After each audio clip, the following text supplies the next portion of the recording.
Good morning अभी।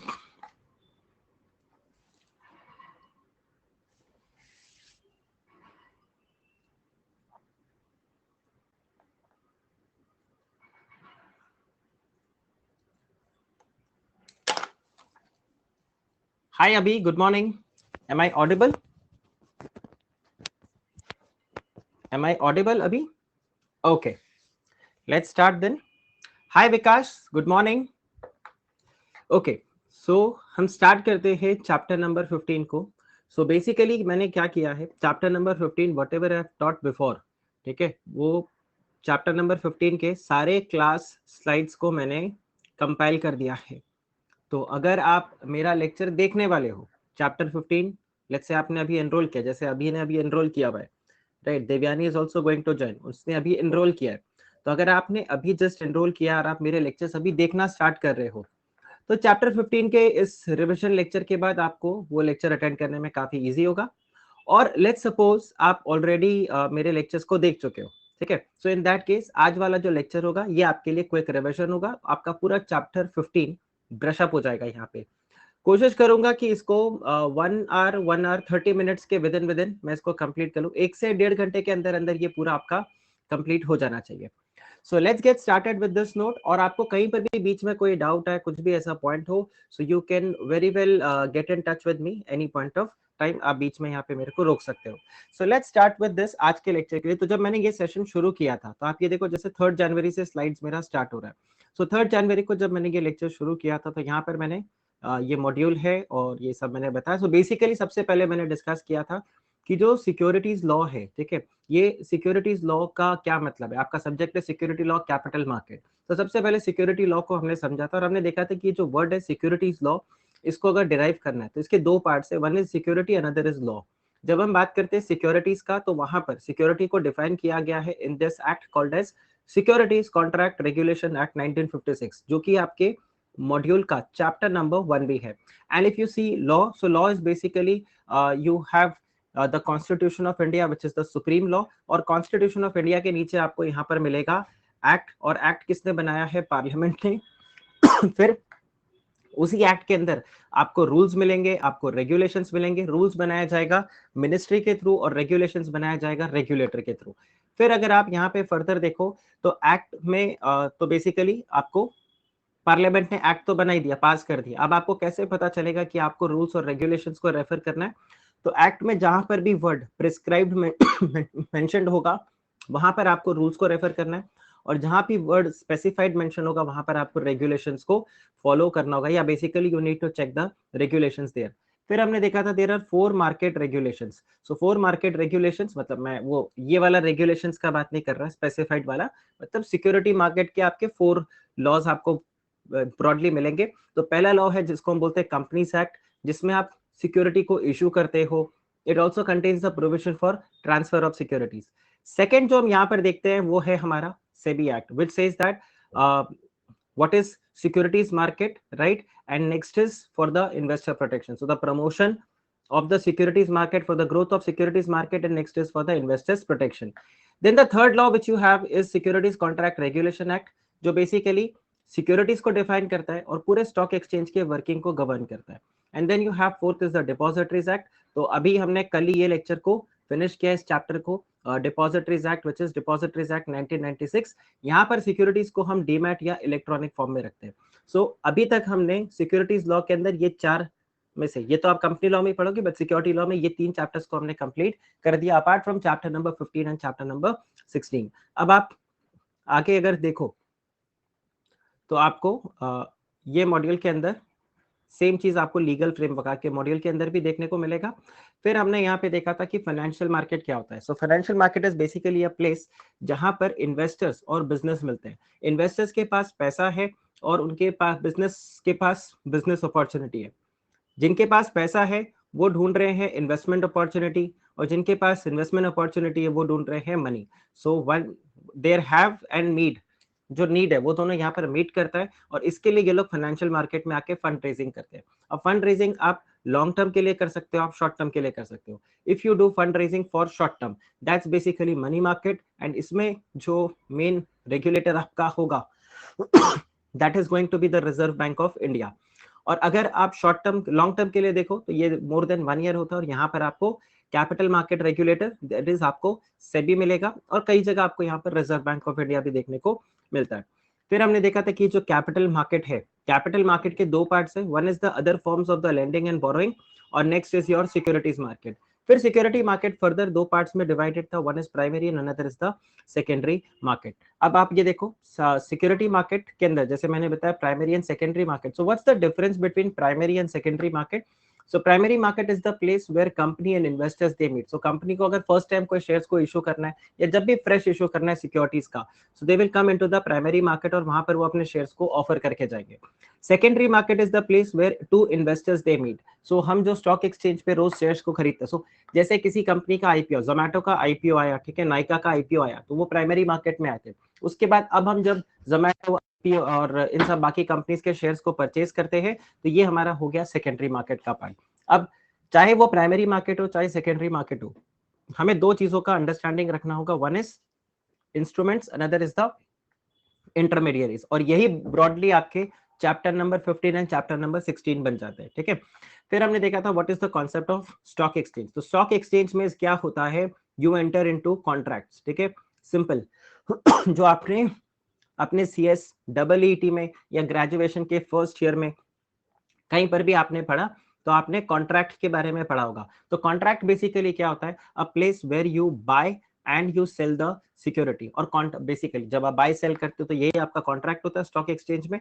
और यहाँ पर कॉन्ट्रैक्ट एग्जीक्यूट करने के लिए, जैसे कॉन्ट्रैक्ट एक्ट में बोला है, कंसेंसस आइडियम होना जरूरी है, meeting of the same mind at the same sense at the same place at the same time. So यहाँ पर भी वही होता है। तो बायर अगर बोल रहा है मुझे ITC खरीदना है, तो सेलर भी बोल रहा है मुझे ITC खरीदना है। बायर बोलता है कि मुझे 250 में खरीदना है, तो सेलर भी बोल रहा है मुझे 250 में उसको बेचना है। सो कंसेंसस आइडियम हो गया। तो हम सबसे पहले तो स्क्रिप्ट को चेक करेंगे, ठीक है। इसको स्क्रिप्ट बोलते हैं, इसको स्क्रिप्ट नहीं बोलते, ठीक है। कई बार आपको ये मिसअंडरस्टैंडिंग रहता है स्टूडेंट्स को कि स्क्रिप्ट लिख देते हैं, दिस इज स्क्रिप्ट। और आपका प्राइस, ये दो चीज मैच करना जरूरी है। क्वांटिटी अगर मैच नहीं भी करे तो एक बार को चलेगा, टर्म्स एंड कंडीशंस अप्लाई। जैसे ये बोले मुझे 1000 शेयर्स खरीदने, ये बोलता है कि मेरे को तो 3000 शेयर्स बेचने, तो भी क्या कॉन्ट्रैक्ट हो जाएगा इन दोनों के बीच में? Answer is yes. 1000 शेयर का कॉन्ट्रैक्ट इस सेलर का इसके साथ हो जाएगा, बचे हुए 2000 के लिए वो किसी और बायर को यहाँ पर ढूंढेगा। देखो, ये जब सिक्योरिटी लिस्ट होता है स्टॉक एक्सचेंज में, तो हम उसको वहां पर स्क्रिप्ट बोलते हैं। इनको एक यूनिक कोड दिया जाता है, राइट, और उस यूनिक कोड को हम क्या बोलते हैं? स्क्रिप्ट। सो हम बोलेंगे बॉम्बे स्टॉक एक्सचेंज में ITC का स्क्रिप्ट, ओके। फिर आप देखिए यहाँ पर आपको जैसे मैंने बताया कॉन्ट्रैक्ट है। अब कॉन्ट्रैक्ट जब हम करते हैं, specially when we connect it from the sale of goods act, so buy and sell, you can buy and sell immediately or you can enter into an agreement to buy and sell. So buy or sell immediately उसको हम बोलते हैं spot market. लेकिन अगर हम agree करते हैं bye और सेल करने के लिए, तो बेसिकली क्या होता है, हम कॉन्ट्रैक्ट में तो आज एंटर कर रहे हैं, जैसे we entered into the contract on 3rd January, but इसको एग्जीक्यूट कब करेंगे? हम इसको एग्जीक्यूट करेंगे on the 1 March. So this is basically the two segments of the stock exchange contract, spot and इसको हम बोलते हैं फ्यूचर एंड ऑप्शंस। तो यही हुआ सिक्योरिटी मार्केट के अंदर। प्राइमरी सेकेंडरी हमने देखा, अब हम सिक्योरिटी मार्केट कॉन्ट्रैक्ट्स का बाइफरकेशन देख रहे हैं। एक हो गया कैश सेगमेंट जिसमें ट्रांजैक्शन स्पॉट में होता है, स्पॉट में सेटल हो जाता है। एंड देन आपके पास डेरिवेटिव सेगमेंट है जिसमें फ्यूचर एंड ऑप्शंस आपको ये दो दिखते हैं। अब कैश सेगमेंट में फ्यूचर एंड ऑप्शंस में एक बहुत मेजर डिफरेंस क्या है? ऑफ कोर्स वन इज अभी आपके अभी उसका सेटलमेंट हो रहा है और डेरिवेटिव्स में फ्यूचर में होगा, एक तो ये डिफरेंस है। सेकंड डिफरेंस आपको यहाँ पर ये देखने को मिलेगा कि कैश सेगमेंट में एक्चुअल डिलीवरी दिया जाता है सिक्योरिटीज का। तो अगर सपोज करो, ओके, सो अंजलि, विकास, आप लोग भी अगर क्लास में इंटरैक्ट करते रहोगे तो इट वुड बी ग्रेट, ठीक है। सो फॉर एग्जांपल अंजलि ने 1000 शेयर्स ITC का बेचा, किसको बेचा? विकास को बेचा। तो she is going to deliver 1000 shares to Vikas. Vikas is going to take the delivery of 1000 shares. Vikas will make the payment for 1000 shares to Anjali. तो 1000 shares है और एक शेयर का वैल्यू लेट्स से 200 रुपीज है। तो आप यहाँ पे देखो, विकास 2 लाख रुपीज अंजलि को देगा, Anjali will receive 2 lakh rupees. Then Vikas will receive 1000 shares of ITC and Anjali will have to deliver 1000 shares of ITC। तो पूरा ट्रांजैक्शन 2 लाख रुपए का होगा। पर अब मैं आपको बताता हूं, सपोज अब ट्रांजैक्शन हो रहा है विकास और अभी के बीच में। नाउ विकास और अभी फ्यूचर एंड ऑप्शंस में एंटर करते हैं। अब फ्यूचर एंड ऑप्शन में जब ये एंटर करेंगे, ना तो विकास 1000 शेयर्स अभी को देगा, ना अभी 1000 शेयर्स को खरीदेगा, बट कॉन्ट्रैक्ट किसमें फिर भी 1000 शेयर्स में ही है। और इनका सेटलमेंट कैसे होगा वो हम अभी थोड़े टाइम बाद जाके देखेंगे। सिर्फ प्रॉफिट और लॉस का यहाँ पर सेटलमेंट होता है, राइट। तो ये आपके पास आ गया। तो फ्यूचर कॉन्ट्रैक्ट होता है, सो जैसे मैंने बताया डेरिवेटिव्स में दो आपको मेजर कॉन्ट्रैक्ट्स मिलेंगे, one is future, another is the option. तो फ्यूचर कॉन्ट्रैक्ट में अगर आप देखो तो आपके पास एक बायर है, एक सेलर है, दोनों आज के तारीख में कॉन्ट्रैक्ट में एंटर करते हैं। और यहाँ पर क्या क्या चीजें कॉमन होनी चाहिए कंसेंसस एड इडम के लिए? अंडरलाइंग सिक्योरिटी जिसको हम स्क्रिप्ट बोलते हैं, एक एक्सरसाइज प्राइस होना चाहिए, क्वांटिटी फिक्स होना चाहिए, और आपका जो एक्सपायरी है, मतलब कौन से तारीख को आप कॉन्ट्रैक्ट को एग्जीक्यूट करोगे, ये फिक्स होना जरूरी है। तो ये एक आपका टिपिकल फ्यूचर कॉन्ट्रैक्ट हो गया। तो 3 जनवरी को ये मैंने बताया था, विकी कौशल और कैटरीना कैफ दोनों एक कॉन्ट्रैक्ट में एंटर करते हैं, और वो क्या बोलते हैं कि ऑन 1st ऑफ मार्च, 3 जनवरी को ही वो एक कॉन्ट्रैक्ट में एंटर कर रहे हैं, और वो क्या बोलते हैं on 1st of March Vicky Kaushal is going to buy 100 shares of Reliance from Katrina Kaif at the rate 2000 rupees. अब देखो आगे इसका स्टोरी क्या रहता है। तो यहां पर अगर आप चेक करो, विकी कौशल के पास क्या है, right to receive the security, और विकी कौशल के पास एक ऑब्लिगेशन है टू पे फॉर दोस सिक्योरिटीज। और यही अगर आप कैटरीना कैफ का देखो तो ऑपोजिट हो जाता है।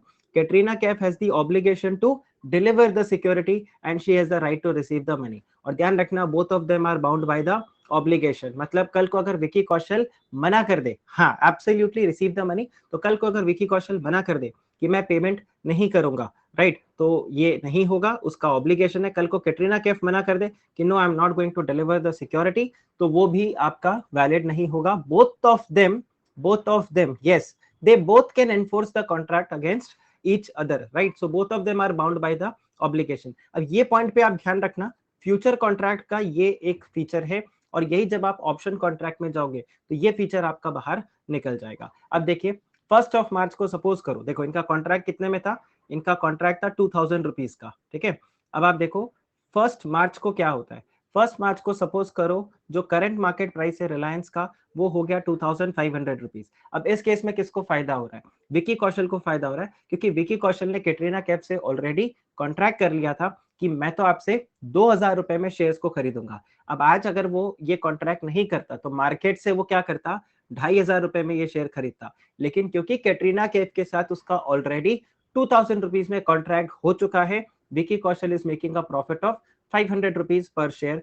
तो विकी कौशल कैटरीना से एक्चुअल में शेयर्स नहीं लेगा, Vicky Kaushal will just do the settlement of this 500 rupees profit, which means Katrina Kaif will pay this 500 rupees loss per share to Vicky Kaushal. So basically जो मैंने आपको बताया था कि जब हम डेरिवेटिव सेगमेंट में देखते हैं तो यहाँ पर सिर्फ प्रॉफिट या लॉस का सेटलमेंट होता है। और सबसे मजे की बात, एक पार्टी का जितना प्रॉफिट दूसरे पार्टी का उतना ही लॉस होगा। So it's a zero sum game, आगे भी ये टर्म आपको मिलेगा, it's a zero sum game which means one parties profit is the second parties loss. अब आप अगर यहाँ पर चेक करो, सपोज मार्केट प्राइस 1700 रुपया हो गया, तो अब यहाँ पर कैटरीना कैफ को फायदा हो जाएगा। क्यों? विकी कौशल बोलेगा यार अगर मैंने कैटरीना के साथ ये कॉन्ट्रैक्ट नहीं किया होता तो मुझे 2000 रुपए में शेयर नहीं खरीदना पड़ता, मैं तो मार्केट में जाके 1700 रुपए में ये शेयर खरीद लेता। पर क्योंकि उसने कॉन्ट्रैक्ट कर लिया है तो उसको 300 रुपए का नुकसान। और यही आप कैटरीना कैफ के पॉइंट ऑफ व्यू से देखो, उसको फायदा हो गया। क्यों फायदा हो गया? क्योंकि अगर उसने विकी कौशल के साथ ये कॉन्ट्रैक्ट नहीं किया होता तो वो आज मार्केट में जाके अगर शेयर बेचती तो कितने का बेच पाती? 1700 का। हाउएवर क्योंकि विकी कौशल के साथ उसका कॉन्ट्रैक्ट है, she will be selling at 2000 rupees, hence she is going to make a profit of rupees 30,000, that is 300 per share into total 100 shares. तो ये आपका पूरा कॉन्ट्रैक्ट होता है। सो डेरिवेटिव सेगमेंट में आपका जो सेटलमेंट होगा वो सिर्फ किसका होगा? प्रॉफिट और लॉस का। फर्दर अगर आप देखो तो ये मेरा फर्स्ट लेक्चर का टॉपिक था। नेक्स्ट लेक्चर के टॉपिक में don't go by the heading, क्योंकि इनिशियल के जो लेक्चर्स थे मुझे पता नहीं था कैसे स्टूडेंट्स होंगे, कितने स्टूडेंट्स होंगे, क्या रहेगा, तो मैंने अपने हिसाब से एक एक दिन का एक एक टॉपिक असाइन कर दिया था। तो don't go by the heading. फिर हमने नेक्स्ट क्लास में क्या किया था, नेक्स्ट क्लास में देखो ये पूरा टॉपिक का हमने रिविजन किया था। तो ये देखो डेरिवेटिव सेगमेंट मैंने जैसे आगे बताया था, it's a zero sum game. Future contract में क्या होगा? There will be two parties to the contract, there will be one underlying asset, exercise price, quantity and expiry date, correct. अब यहां से आप देखो Future contract is a zero sum game. One party will gain, the other party will have the equivalent amount of loss. The settlement takes place only in the profit and loss, right? And the loss making party will pay to the profit making party, and both the parties will have the right as well as the obligation. ध्यान रखना अगर future contract के ऊपर question आता है, write a short note on future contract. दिसंबर 2021 में last attempt के अंदर 5 मार्क्स का क्वेश्चन था ऑप्शन कॉन्ट्रैक्ट के ऊपर, ठीक है. तो मोस्ट प्रोबेबली कल मेरा पास्ट ईयर क्वेश्चन का डिस्कशन पेपर आने वाला है, जो मैं डिस्कस करने वाला हूँ. CS एग्जीक्यूटिव का जो अनअकैडमी का पेज है, वहां पर इसका डिस्कशन पेपर मेरा रहेगा. So do watch that. अगर आपने वो चैनल नहीं सब्सक्राइब किया, I will share that link of the channel also, तो आप उसको देख सकते हो. वहां पर मैं पार्ट बी को पूरा डिस्कस करने वाला हूँ. सो यहाँ पर अगर आप देखो तो जो सेटलमेंट होगा, this settlement takes place only this way. So ये पूरे बुलेट पॉइंट्स में मैंने आपको पॉइंट बताया, तो यू कैन राइट दिस. पहले आप इसको लिखना, राइट, और फिर आप इसको लिखना, राइट. तो ये आपके लिए काफी बेटर होगा. हाय प्राची, गुड मॉर्निंग, राइट. फिर अगर आप यहाँ पे देखो ऑप्शन कॉन्ट्रैक्ट आता है, तो ऑप्शन कॉन्ट्रैक्ट में और फ्यूचर कॉन्ट्रैक्ट में क्या डिफरेंस होगा वो मैं आपको भी बताता हूँ. सो इफ यू रिमेंबर, मैंने यहाँ पर आपको एक लाइन को अंडर ये देखा था कि both the parties are bound by the obligation. अब यहाँ पर क्या डिफरेंस आ जाएगा, one party will have the right and other party will have the obligation. ये हो जाता है ऑप्शन कॉन्ट्रैक्ट में. फ्यूचर कॉन्ट्रैक्ट में क्या था, both the parties have the right, both the parties have the obligation. But when it comes to option contract, one party will have the right, the other party will have the obligation. अब ये right और obligation किस चीज का हो सकता है, it can be to buy, it can be to sell. For example Katrina Kaif ऐसे बोल सकती है, see Vicky Kaushal, if I want to buy I will buy it from you, if I don't want to buy I will not buy it from you. तो यहाँ पर इस case में पूरा पूरा राइट किसके पास है, कैटरीना के पास है. विकी कौशल के पास कोई राइट नहीं है. कैटरीना बोले कि खरीदो तो विकी कौशल को खरीदना पड़ेगा, और विकी कौशल, अगर कैटरीना मना करेगी तो विकी कौशल कुछ नहीं कर सकता. The other way around, Vicky Kaushal can also have the right. Vicky Kaushal would say, I have the right to sell. So Katrina, if I want, I will sell it to you. If I don't want, I will not sell it to you. तो यहाँ पर Vicky Kaushal के पास पूरा right है. Katrina do not have the right. If Vicky Kaushal sells, Katrina will have to buy. If Vicky Kaushal doesn't sell, Katrina cannot say that you cheater, तुमको देना चाहिए था, right? ऐसे कॉन्ट्रैक्ट में enter करके बाद में सामान डिलीवर नहीं करना, that's not funny. ऐसा नहीं बोल सकती Katrina Kaif. Why? Because this is the option contract and she has given the option to Vicky Kaushal. So जिस पार्टी के पास ऑब्लिगेशन होता है उसको हम बोलते हैं ऑप्शन राइटर, ठीक है. इसको हम बोलते हैं ऑप्शन राइटर, क्योंकि इसने अपना ऑप्शन क्या कर दिया, सामने वाली पार्टी को दे दिया. और जिस पार्टी के पास राइट होता है उसको हम बोलते हैं ऑप्शन बायर. हाँ एब्सोल्युटली. ये के क्यूब जो है ना, के स्क्वायर से के क्यूब इसीलिए हुआ था बिकॉज अब उनकी शादी हो गई है. जब फ्यूचर कॉन्ट्रैक्ट था तो दोनों के पास राइट, दोनों के पास ऑब्लिगेशन था. सो कैटरीना कैफ थी, अभी कैटरीना कैफ कौशल हो गई है. So she has all the right and the husband have all the obligations, right. सो चलिए अब आप यहाँ पे देखो, सेम कॉन्ट्रैक्ट इनका रहेगा. Vicky Kaushal is the buyer, Katrina Kaif is the seller.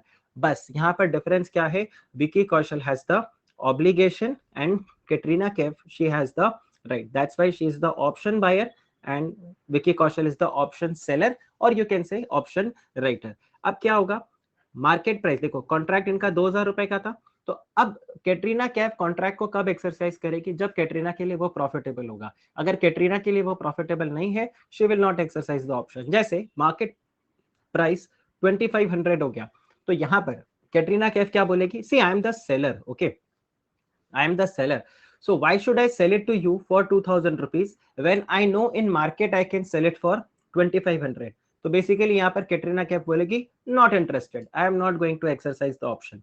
But अगर आप यहाँ पे 1700 देखो, तो यहाँ पर कैटरीना कैफ क्या बोलेगी, yes I am going to exercise the option because if I sell it in the market I will get only 1700, but if I sell it to you, हमारा तो कॉन्ट्रैक्ट हुआ है 2000 का, so you will have to buy it for 2000 rupees. तो ये आपको ध्यान रखना है. Same thing can go the other way also. If suppose करो विकी कौशल के पास राइट है और मार्केट प्राइस 2500 हो गया. Now Vicky Kaushal is what, he is the buyer. So वो क्या बोलेगा, देखो मार्केट में भाव 2500 रुपया हो गया और कैटरीना से मैं 2000 में खरीद सकता हूँ, तो मैं किससे खरीदूं, मैं तो कैटरीना से ही खरीदूंगा. ये क्यों, बिकॉज अभी यही ऑप्शन कॉन्ट्रैक्ट का नेचर है. दिस इज द कॉन्ट्रैक्ट, मतलब the nature of the option contract. I will just share in some time कि इसमें विकी कौशल के पास क्या है, मतलब व्हाट डज ऑप्शन सेलर और option writer, what does option seller option writer gets. ठीक है, आप अपने दिमाग में एक सिंपल पॉइंट रखो, आप इंश्योरेंस करवाते हो, ठीक है, इंश्योरेंस कंपनी को आप प्रीमियम देते हो और आपने बोला मैंने इस साल का अपना मेडिक्लेम करवाया, if I fall sick you are going to bear my hospital expense. ठीक है, सॉरी, टिपिकल इंश्योरेंस कॉन्ट्रैक्ट ऐसा ही होता है, इंश्योरेंस कॉन्ट्रैक्ट ऐसा ही होता है। मैंने 2021 में अपना मेडिक्लेम करवाया था, ठीक है, और मैंने मेडिक्लेम करवा के उनको बोला था देख भाई अगर मुझे कोई भी बीमारी हो गया, ठीक है, कोई भी बीमारी हो गया जिसके लिए मुझे हॉस्पिटल में एडमिट होना पड़ रहा है या मुझे कोविड हो गया, तो आप मेरा 50 लाख रुपीस तक का एक्सपेंसेस बियर करोगे। ठीक है, मैंने अपना ये इंश्योरेंस कवर करा के रखा था। अब इस मेडिक्लेम को लेने के लिए मैंने 1 जनवरी को, राइट, ऑन 1 जनवरी 2021 मैंने जो मेरा मेडिक्लेम इंश्योरेंस कंपनी है उसको 30,000 रुपीज पे कर दिया था एज माई इंश्योरेंस प्रीमियम, और 30,000 प्रीमियम पे करके मुझे 50 लाख तक का कवर मिल गया। अब आप मुझे एक बात बताओ, अगर मैं बीमार नहीं पड़ा, जैसे एक्चुअल में मैं पड़ा ही नहीं, 2021 में मुझे हॉस्पिटल जाने का जरूरत ही नहीं पड़ा, क्या मैं ये 30,000 रुपया इंश्योरेंस कंपनी से रिफंड मांग सकता हूं? क्या मैं रिफंड मांग सकता हूं? Answer is no. और अगर मैं बीमार पड़ गया तो क्या इंश्योरेंस कंपनी मना कर सकती है? मेरा हॉस्पिटल का बिल आया लेट्स से 15 लाख रुपीस, क्या हॉस्पिटल मतलब वो मना कर सकता है? Answer is no. अब आप मुझे बताओ मेडिकल कंपनी को क्या मिला? तो मेडिकल कंपनी यहाँ पर क्या कर रहा है, एक रिस्क ले रहा है, ठीक है, वो एक रिस्क ले रहा है, मैं भी एक रिस्क ले रहा हूँ। ये 30,000 रुपीज पे करके मुझे लगता है यार पता नहीं मैं बीमार नहीं पड़ा तो ये तो फालतू में 30,000 रुपए देने पड़ जाएंगे, लेकिन एक तरीके से मैं ये भी बोल सकता हूँ चलो 30,000 रुपया देके मैं 50 लाख रुपए तक के लिए सिक्योर हो गया कि कल को बीमार पड़ गया तब मेरा एक ही बार में पूरा वसूल हो जाएगा 30,000 रुपया। ठीक है, अब यही पॉइंट आप इंश्योरेंस कंपनी के पॉइंट ऑफ व्यू से देखो, इंश्योरेंस कंपनी को लगता है ठीक है बीमार पड़ गया तो 50 लाख, नहीं पड़ा तो ये 30,000 फुकट का मेरे को मिला ना, कुछ भी नहीं किया हमने, 30,000 रुपया फुकट का मिला। तो सेम थिंग यहाँ पर ऑप्शन कॉन्ट्रैक्ट के अंदर भी होगा। एंड जस्ट हैंग ऑन, ये वाला जो एग्जाम्पल मैंने आपको दिया ये मैंने रेगुलर लेक्चर के अंदर भी सेम एनालॉजी यूज किया, just hold on for some time, this will exactly correct with the option contract. ठीक है, तो अब यहां पर आप चेक करो, अगर विकी कौशल के पास राइट है, he has the right to buy because he is the buyer. So अब वो क्या बोलता है, मार्केट में अगर भाव 2500 रुपया हो गया तो मैं तो एक कॉन्ट्रैक्ट को एक्सरसाइज करूंगा and I will buy it from Katrina at the rate 2000 rupees. लेकिन अगर मार्केट में भाव 1700 हो गया फिर मैं कैटरीना से 2000 में क्यों खरीदूं, मैं तो ऑप्शन को एक्सरसाइज नहीं करूंगा और मैं मार्केट से ही 1700 रुपए में खरीद लूंगा, rather than I buy it from Katrina at the rate 2000 rupees. Okay, फिर आप देखो यहां पर ये वाला पॉइंट आया। अब देखो जिसके पास राइट होता है, जिसके पास राइट होता है उसके पास कुछ भी लॉस लूज करने को नहीं है, लेकिन जिसके पास ऑब्लिगेशन है उसके पास लूज करने को। जैसे इस केस में आप देखो, आप मुझे बताओ इस केस में सबसे ज्यादा रिस्क कौन ले रहा है, who is taking the maximum risk, me or the insurance company? यहां पर रिस्क कौन ले रहा है, who is taking the maximum risk? The maximum risk which is taken by, it's taken by the insurance company, क्योंकि उसका risk कितना है, 50 लाख रुपए का। हो सकता है 50 लाख रुपए का उनको इंश्योरेंस बिल मतलब पूरा का पूरा बिल पे करना पड़ जाए। लेकिन आप मेरा रिस्क बताओ, what is my risk, what is my risk, what is my maximum risk? हो सकता है मैं बीमार पड़ू ही नहीं, पड़ू ही नहीं, एंड इन दैट केस ये जो 30,000 रुपीज मैंने पे किया ये मैंने फालतू का पे कर दिया, राइट? तो मेरा रिस्क सिर्फ इतना सही है, मैंने अपने रिस्क को क्या कर दिया, लिमिट कर दिया। और यही इंश्योरेंस कंपनी को आप देखो तो उसका रिस्क फिलहाल कितना है, 50 लाख रुपीस तक का रिस्क है। तो आप ध्यान रखना, जिसके पास भी राइट होता है उसका रिस्क कम होता है और जिसके पास भी ऑब्लिगेशन होता है उसका रिस्क ज्यादा होता है। ठीक है, तो यहाँ पर वही था कि अगर कैटरीना कैफ के पास राइट है तो she has got nothing to lose except for the premium which she is going to pay, and Vicky Kaushal, he is never going to gain except the risk premium which he is going to get, right? So it's a zero sum game, right? तो अब आप देखो कोई भी इस तरह से के कॉन्ट्रैक्ट में देखो रिस्क प्रीमियम जो मैंने आपको बताया, ये रिस्क प्रीमियम जो होता है ये अपफ्रंट पे कर दिया जाता है, this is non refundable non adjustable. ठीक है, सो irrespective whether Katrina exercises the option or not, Vicky Kaushal is not going to repay this rupees the insurance the risk premium which he has receive. तो ये देखो, ये यहाँ पर मैंने आपको लिख के दिया, ये जो रिस्क प्रीमियम है this is non adjustable, non refundable. तो ये ऑप्शन कॉन्ट्रैक्ट है, ऑप्शन कॉन्ट्रैक्ट डेरिवेटिव का ही पार्ट होता है, और यहाँ पर कॉन्ट्रैक्ट एक्सरसाइज होगा फ्यूचर में। सेम आपके ऐसे रहेंगे, दो party, underlying asset, expiry date, quantity, exercise price fix होगा।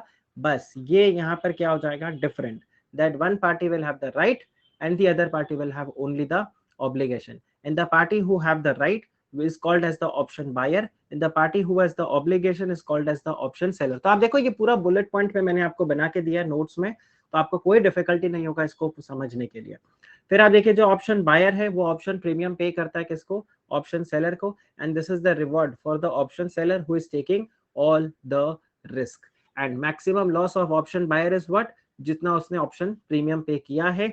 एंड पोजीशंस जो आपके होते हैं कॉन्ट्रैक्ट के अंदर, पहले मुझे बताओ यहां तक आपको क्लियर हुआ, यहां तक आपको क्लियर हुआ है, is it clear till here? Okay okay great.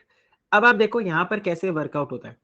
So I would say, जब हम बात करते हैं फ्यूचर कॉन्ट्रैक्ट का, ठीक है, फ्यूचर कॉन्ट्रैक्ट में आपके क्या पोजीशंस होते हैं, ये भी एग्जाम क्वेश्चन है, what is future contract and what are the positions in the future contract. तो फ्यूचर कॉन्ट्रैक्ट में या तो आप फ्यूचर में क्या कर रहे हो, बाय पोजीशन लेके बैठे हो या आप सेल पोजीशन लेके बैठे हो। अगर आप बाय पोजीशन पे हो तो हम बोलते हैं आपके पास लॉन्ग पोजीशन है, और अगर आप सेल हो तो उसको हम बोलते हैं आपके पास शॉर्ट पोजीशन है, लॉन्ग एंड शॉर्ट, ठीक है, लॉन्ग एंड शॉर्ट। ये क्लियर हुआ? अब ध्यान से, बिल्कुल ध्यान से यहाँ पे अब चेक करना, जब हम बात करते हैं ऑप्शन कॉन्ट्रैक्ट का, राइट, जब हम बात करते हैं ऑप्शन कॉन्ट्रैक्ट का, तो ऑप्शन कॉन्ट्रैक्ट में क्या होता है, देखो, one party will have the right, the other party will have the obligation, correct. So option contract में एक पोजीशन होता है जिसमें पार्टी के पास है राइट और दूसरे पार्टी के पास है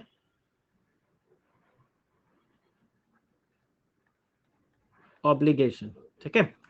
जिसके पास राइट होता है उसको हम बोलते हैं आपका लॉन्ग पोजीशन है, और जिसके पास ऑब्लिगेशन होता है उसको हम बोलते हैं आपके पास शॉर्ट पोजीशन है। Is this clear? अच्छा, मुझे साथ साथ में आप यस नो बोलते जाना ताकि मेरे को एकदम क्लैरिटी रहे। विकास, ये क्लियर है? राइट, प्राची,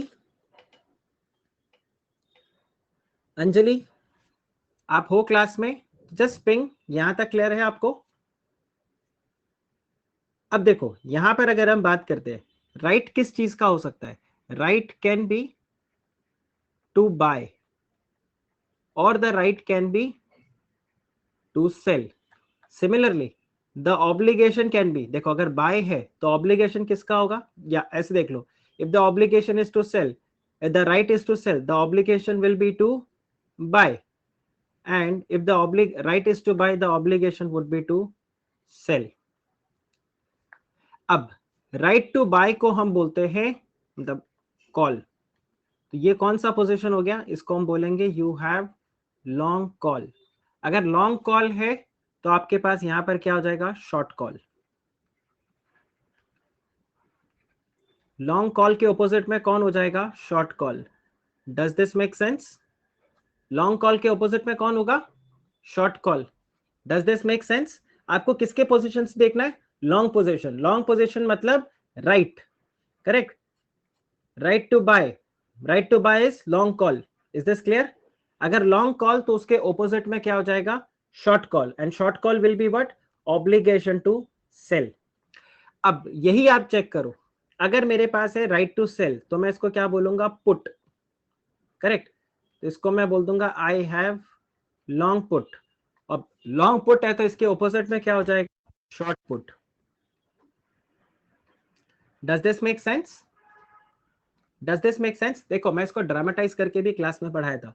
सपोज मेरे पास राइट है सामान खरीदने का, तो मैं क्या करूंगा, मैं विकास को कॉल करूंगा, ओके चलो अभी मैं आपको फोन करता हूं अभी, ठीक है, और मैं आपको फोन करके बोलता हूं अभी मेरे पास राइट है सामान खरीदने का, तो मैं आपको कॉल करूंगा और बोलूंगा अभी सामान डिलीवर करो, correct. So this is what, this is the right to call, right to buy, right to buy, ठीक है। लेकिन अगर मेरे पास राइट है सेल करने का, तो मैं क्या बोलूंगा, अभी ये लो सामान ये आपका राइट। आप ध्यान रखना, सिंपल पॉइंट आपको चेक करना है कि ऑप्शन कॉन्ट्रैक्ट में दो पोजीशंस निकल के आते हैं, ठीक है। ऑप्शन कॉन्ट्रैक्ट में दो पोजीशंस निकल के आते हैं, या तो आपके पास राइट है या फिर आपके पास ऑब्लिगेशन है, करेक्ट है कि नहीं अभी? या तो आपके पास राइट है या फिर आपके पास ऑब्लिगेशन है।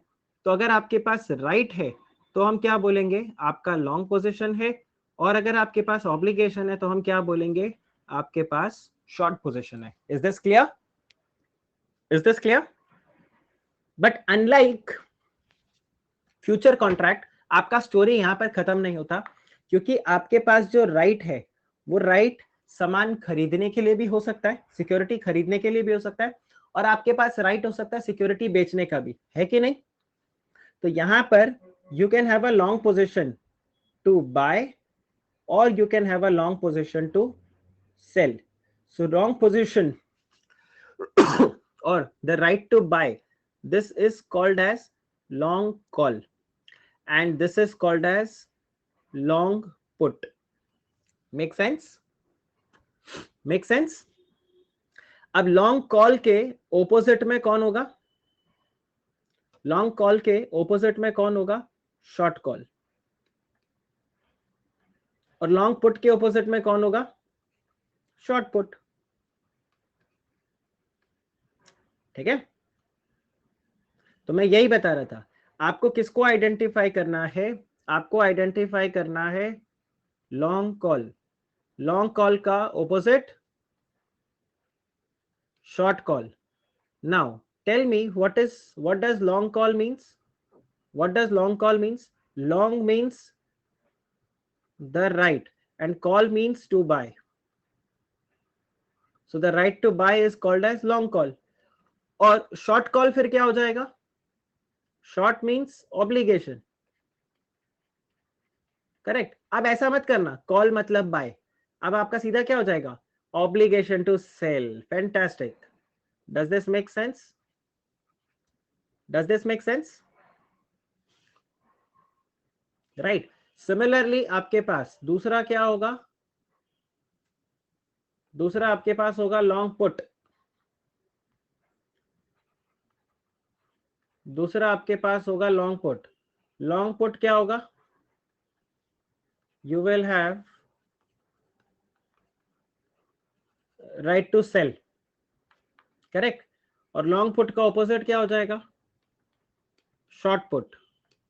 And short put is what? Obligation to bye.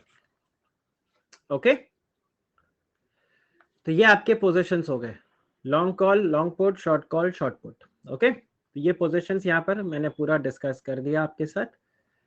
अब ये आपके बाद फिर मैंने एग्जांपल्स कराया था, मैं ये एग्जांपल्स आपको अभी दोबारा नहीं करा रहा। आप ऑप्शन कॉन्ट्रैक्ट का जो मेरा स्पेशल क्लास था एक और, आप वो देख सकते हो। मैंने ये क्वेश्चंस को भी वहां पर प्रैक्टिस करवाया है और कुछ एक्स्ट्रा क्वेश्चंस को भी लेके मैंने वहां पे सॉल्व करवाया। So what you can do is you can just check the questions and you can solve it. उन वीडियोस को देख के आप सॉल्व कर सकते हो, ठीक है। तो मैं ये नहीं करवा रहा, मैं आप इसको स्किप कर रहा हूँ, इस वाले पार्ट को। Is that fine? Is that fine? और उसको सॉल्व करवाते वक्त मैंने वहां पे उसके निटिग्रिटीज आपको बताए हैं, तो यू कैन चेक दैट। अगर आपने अभी तक वो वीडियो को नहीं देखा है तो what I can do is I can just share the link of that video, तो आप लोग को पता चल जाएगा कि वो कौन सा लेक्चर है। Right, just give me a minute, मैं वो लिंक शेयर कर देता हूँ आपके साथ।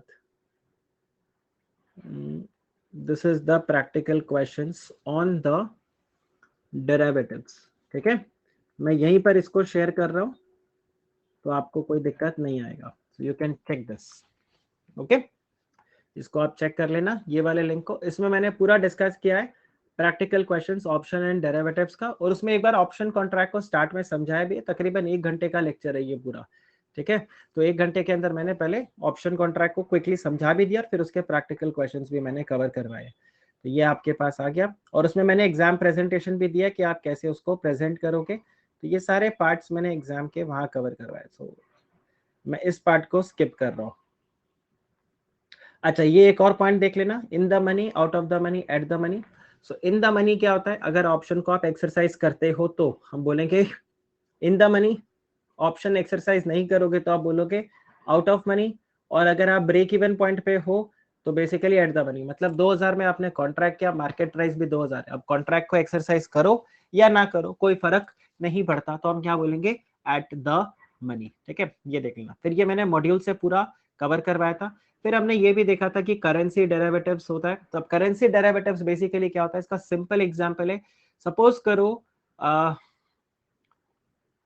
आपको सीएफए का फीस पे करना है। फॉर एग्जांपल आप बोलते हो मुझे सीएफए करना है, ठीक है, और आप सीएफए का फीस पे करना है आपको, और आपको फीस पे कब करना है, सम टाइम इन सितंबर। ठीक है, आज आपको पता है $1 इज इक्वल टू ₹70। ठीक है, और आपको फीस जो पे करना है वो कितना है, $1000। अब आप एक एस्टिमेट लगाना चाहते हो कि यार ये जो सीएफए का फीस है आपको कितने का पड़ेगा, बिकॉज आपका होम करेंसी क्या है, Indian rupee. So you don't know, see अगर आप यूएस में होते, आप डॉलर्स में कमाते तो आपको कोई प्रॉब्लम नहीं था, $1000 आप इकट्ठा कर लेते। लेकिन अभी आप डॉलर में नहीं कमा रहे तो आपको ऐसा लग रहा है कि यार मैं ये $1000 को कैसे इकट्ठा करूं। सो यहां पर क्या सिनेरियो हो जाएगा, आप बोलोगे $1 इज इक्वल टू 70 रुपीज। ठीक है, $1 इज इक्वल टू 70 रुपीज। मैं आज जाके बैंक से कॉन्ट्रैक्ट कर लेता हूं कि बैंक, मैं आपसे 1 सितंबर को $1000 खरीदूंगा, और $1000 कितने में खरीदूंगा, 70 रुपए में खरीदूंगा। तो $1000 इंटू 70 रुपीज, तो ये कितना हो गया, 70,000 रुपया। राइट, अब हो सकता है 1 सितंबर को $1 can become ₹90 also. In that case आपको फायदा हो गया, क्योंकि आपने अगर ये कॉन्ट्रैक्ट नहीं किया होता तो अभी आप 90,000 रुपीज पे करते। ऐसा भी हो सकता है $1 कैन बिकम ₹60, तो आप यहाँ पर क्या बोलोगे, मुझे 10 रुपया का नुकसान हो गया, मतलब 10,000 का नुकसान हो गया। अगर ये कॉन्ट्रैक्ट नहीं किया होता तो 1000 रुपये, मतलब 10,000 रुपए मुझे कम पड़ते, 60,000 में ही काम हो जाता। तो ये होता है आपका करेंसी डेरिवेटिव्स, और ये ज्यादातर कौन यूज करते हैं, वो लोग जिनको फ्यूचर में फॉरेन करेंसी रिसीव करना है, मतलब जो आपके इंपोर्टर्स होते हैं और एक्सपोर्टर्स होते हैं, वो ये कॉन्ट्रैक्ट्स में एंटर करते हैं। तो सपोज कोई आईटी कंपनी है जिसने कुछ एक्सपोर्ट किया है, उसको पैसा फ्यूचर में रिसीव करना है, तो वो यहाँ पर क्या बोलेगा, करेंसी डेरिवेटिव्स में एंटर कर जाएगा, और इंपोर्टर भी ऐसा करेगा। इससे होता क्या है, आपको डाइवर्सिफिकेशन ऑफ लॉस हो जाता है, रिस्क ऑफ डिफॉल्ट आपके थोड़े से कम हो जाते हैं, आप एक तरीके से अपने रिस्क को हेज कर लेते हो। ठीक है, सेम वे आपको कमोडिटी डेरिवेटिव्स भी मिल जाएगा।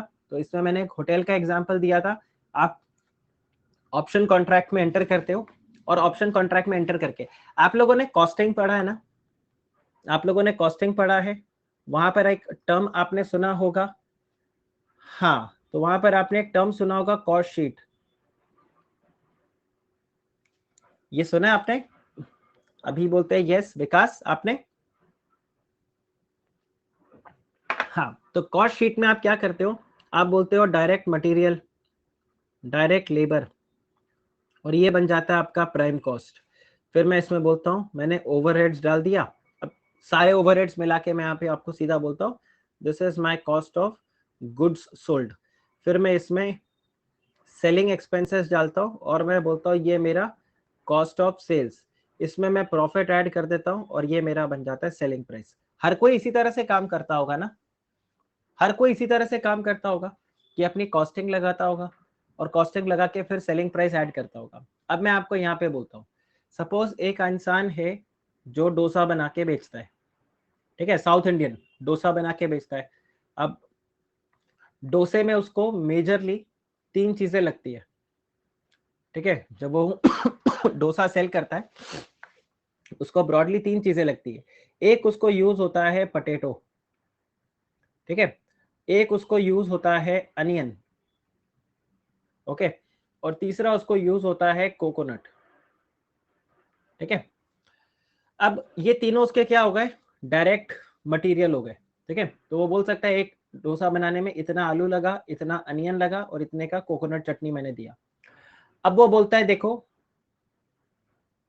ये मेरा direct material 1, direct material 2, direct material 3। अब सपोज करो जो अनियन है उसका मार्केट प्राइस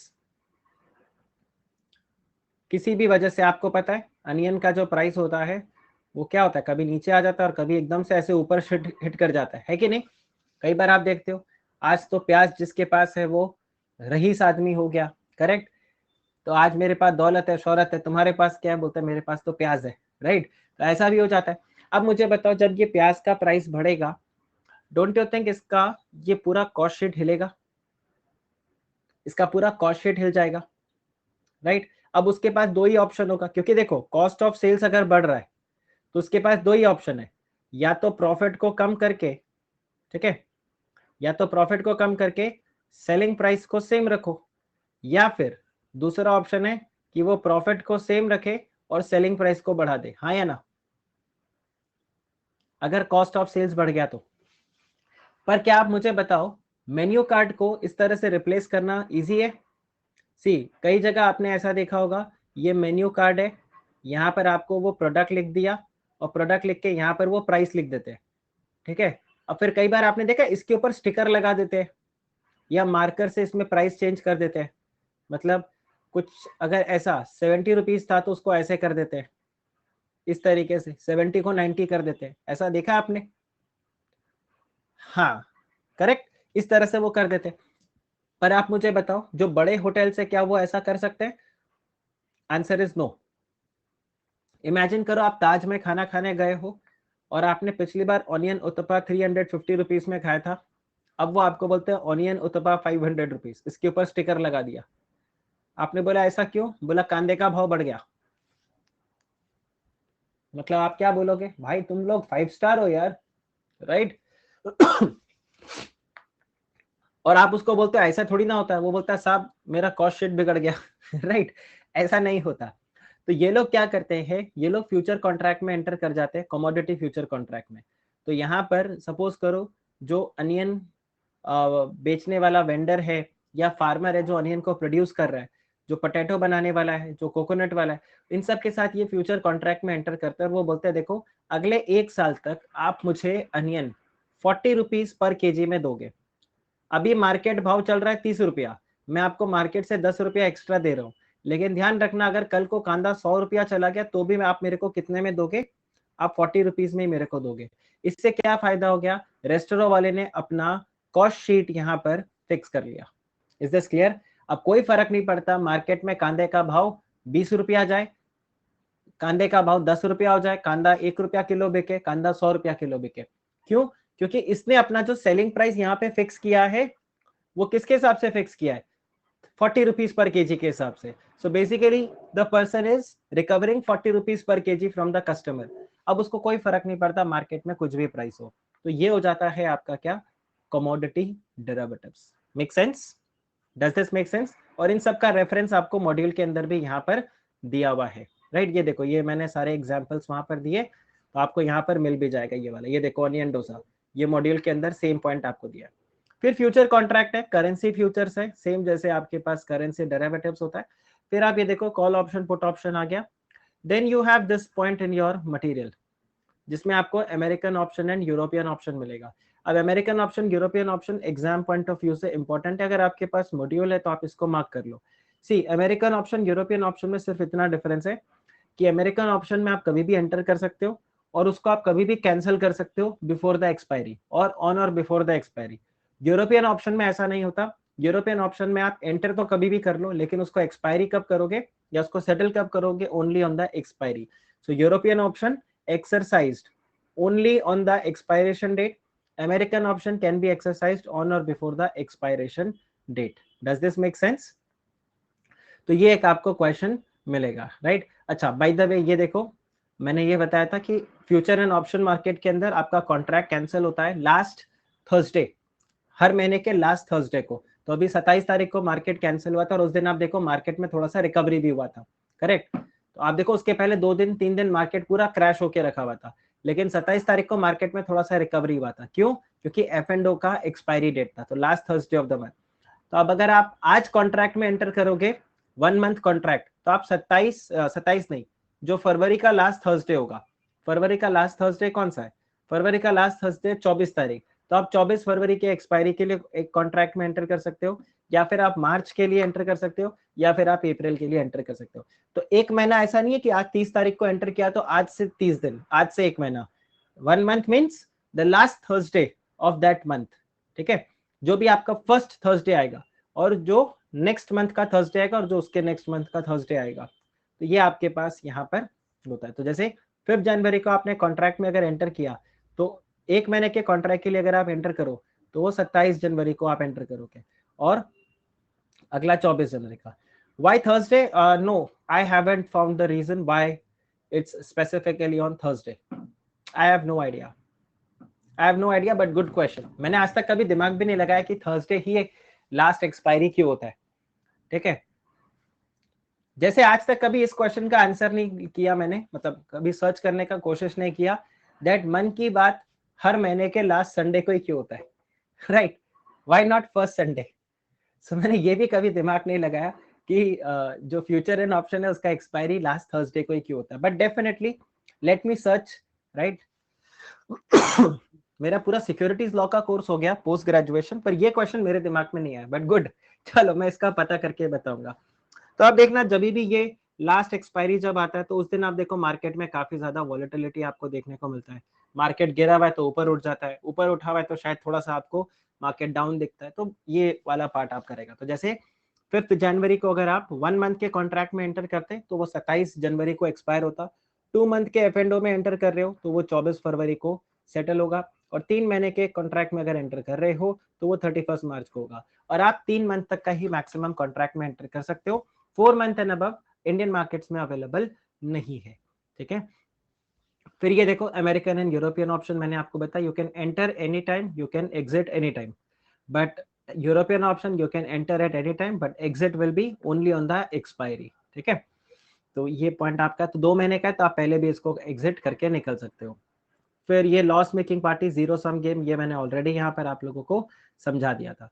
नेक्स्ट अब देखो यहाँ पर आपके पास कैपिटल मार्केट इंस्ट्रूमेंट्स आया था। तो जब बिजनेसेस को फंड्स चाहिए, ठीक है, तो दो आपके पास ऑप्शंस होते हैं, एक होता है ओनर का पैसा, दूसरा बाहर से पैसा लेते हो, ठीक है।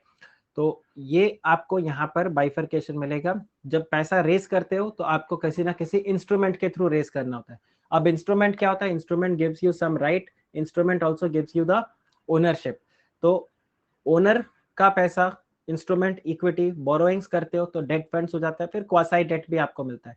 सो ओनर का पैसा प्योर एंड क्वासाई, तो मैंने जैसे बताया ये घर के लोग और ये आपके रिलेटिव्स, ठीक है, जैसे मामा जी, फूफा जी, चाचा जी, राइट, जो आपके फर्स्ट कजन्स और ये रहते हैं, जो प्रोबेबली शायद अगर आप ज्वाइंट फैमिली में नहीं हो तो आपके साथ नहीं रहते, बट हाँ आपके घर के भी है, पर वैसे आपके घर के नहीं भी है, ठीक है।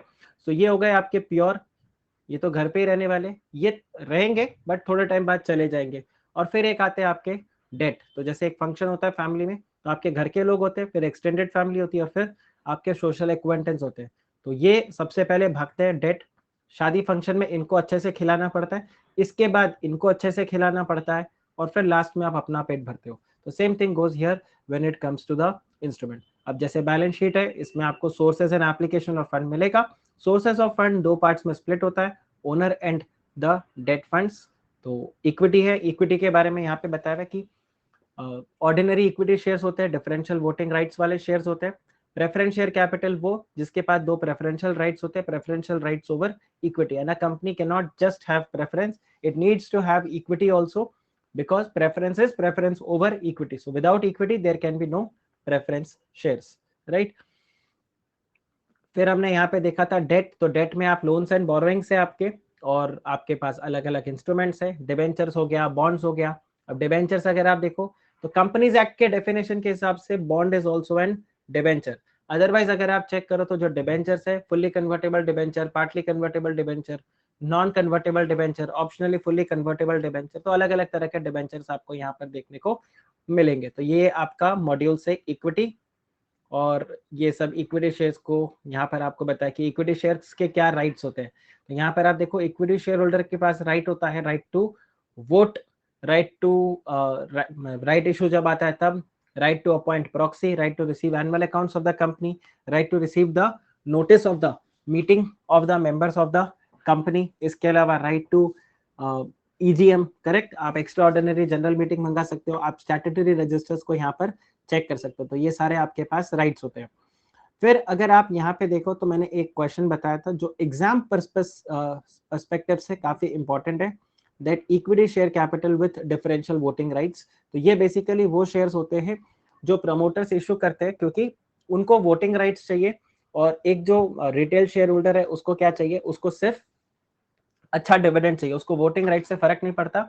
तो डीबीआर इशू कर देते हैं, जिसमें शेयर होल्डर्स को हम क्या दे देते हैं, एक्स्ट्रा राइट दे देते हैं विद रिस्पेक्ट टू डिविडेंड, पर उनका वोटिंग राइट्स कम करते हैं, तो प्रमोटर्स के लिए काफी अच्छा हो जाता है, they get effective and strong control over the company. अब अगर आप यहाँ पर देखो तो आपके पास है कि conditions, what are the conditions for issue of DBR, it should be authorised by the articles of association, then ordinary resolution आपको पास करना होगा अपने जनरल मीटिंग के अंदर, राइट, और ओवरऑल जो आपका equity shares with differential voting right होगा, उसका टोटल वोटिंग पावर 74% से ज्यादा नहीं होना चाहिए, और कंपनी ने इन चीजों में डिफॉल्ट भी नहीं किया हो। तो ये एक क्वेश्चन है जो मुझे लगता है आपके लिए इंपॉर्टेंट है। फिर अगर आप यहाँ पे देखते हो तो डिबेंचर्स, अच्छा, काइंड्स ऑफ प्रेफरेंस शेयर्स भी आपको बताए थे, तो काइंड्स ऑफ प्रेफरेंस शेयर आपको अलग अलग कैटेगरी का देखने को मिला था। My slide is not visible, okay, check करो, अभी विजिबल है, इज इट विजिबल नाउ? वो एक्चुअली क्या हो गया है मैं आपको बताता हूँ, ये अगर आपके पास मॉड्यूल है, just keep the module with you, slides visible नहीं है। विकास, कैन यू कंफर्म, एक बार चेक कर लो, बिकॉज मैं सीक्वेंस में जा रहा हूँ, जस्ट चेक कर लो एक बार, स्लाइड विजिबल नहीं है, अरे ऐसा कैसे हो सकता है? ओके,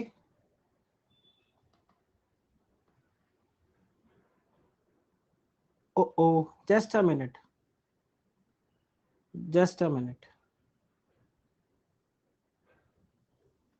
जस्ट 1 मिनट,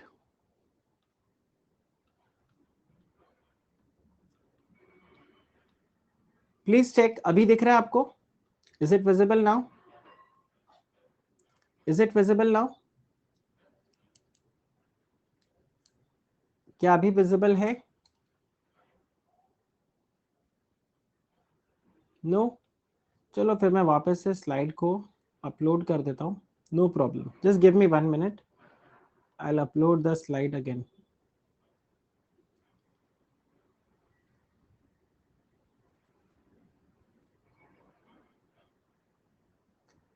हाँ, वो ब्लर टाइप का, चलो मैं वापस से अपलोड कर देता हूँ तो एक क्लैरिटी आ जाएगा,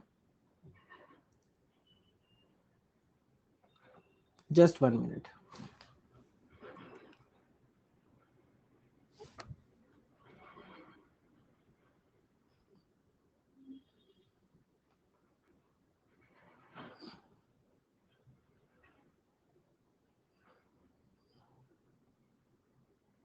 अभी विजिबल है?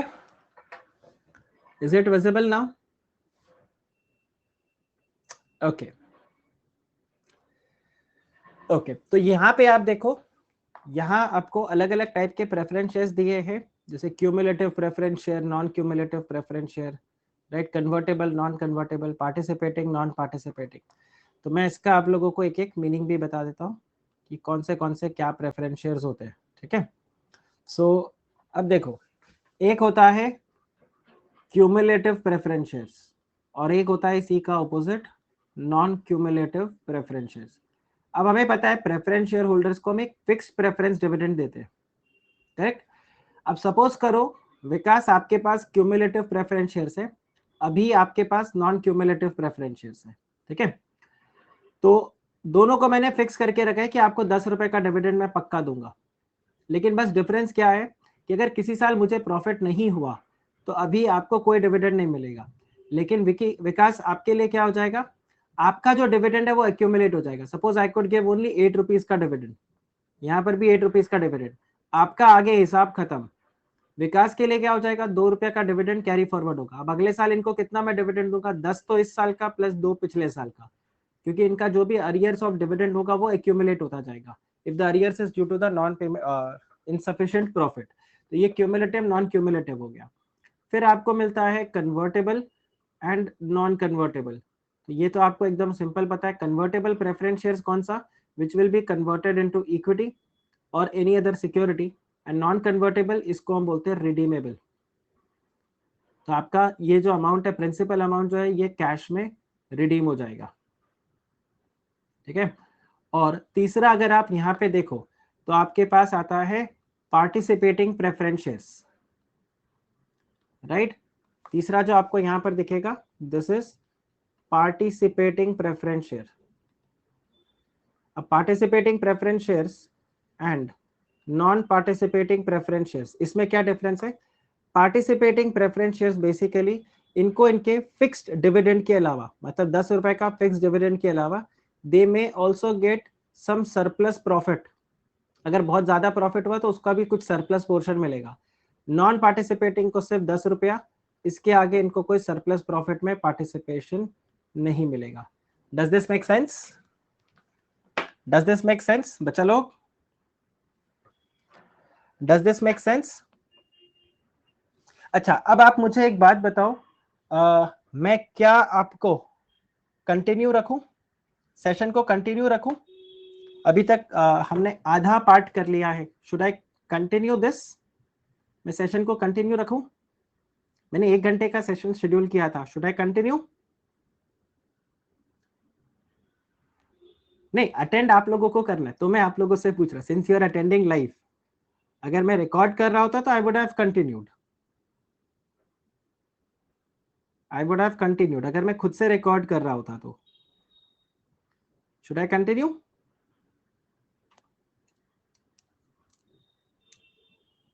ओके, चलिए, तो फिर यहाँ पे आप देखो, नेक्स्ट आपके पास आता है बॉन्ड्स। तो बॉन्ड्स बेसिकली क्या हो गए? आपके डेट इंस्ट्रूमेंट्स हो गए, ठीक है। Bonds is basically your debt instruments. अब ये जो बॉन्ड्स और डेट इंस्ट्रूमेंट्स आप देखो, इसमें बेसिकली क्या होता है, देखो वारंट और बॉन्ड्स एक साथ मैंने बताया हुआ है, तो आई थिंक पहले वारंट समझाया फिर बॉन्ड है, हाँ।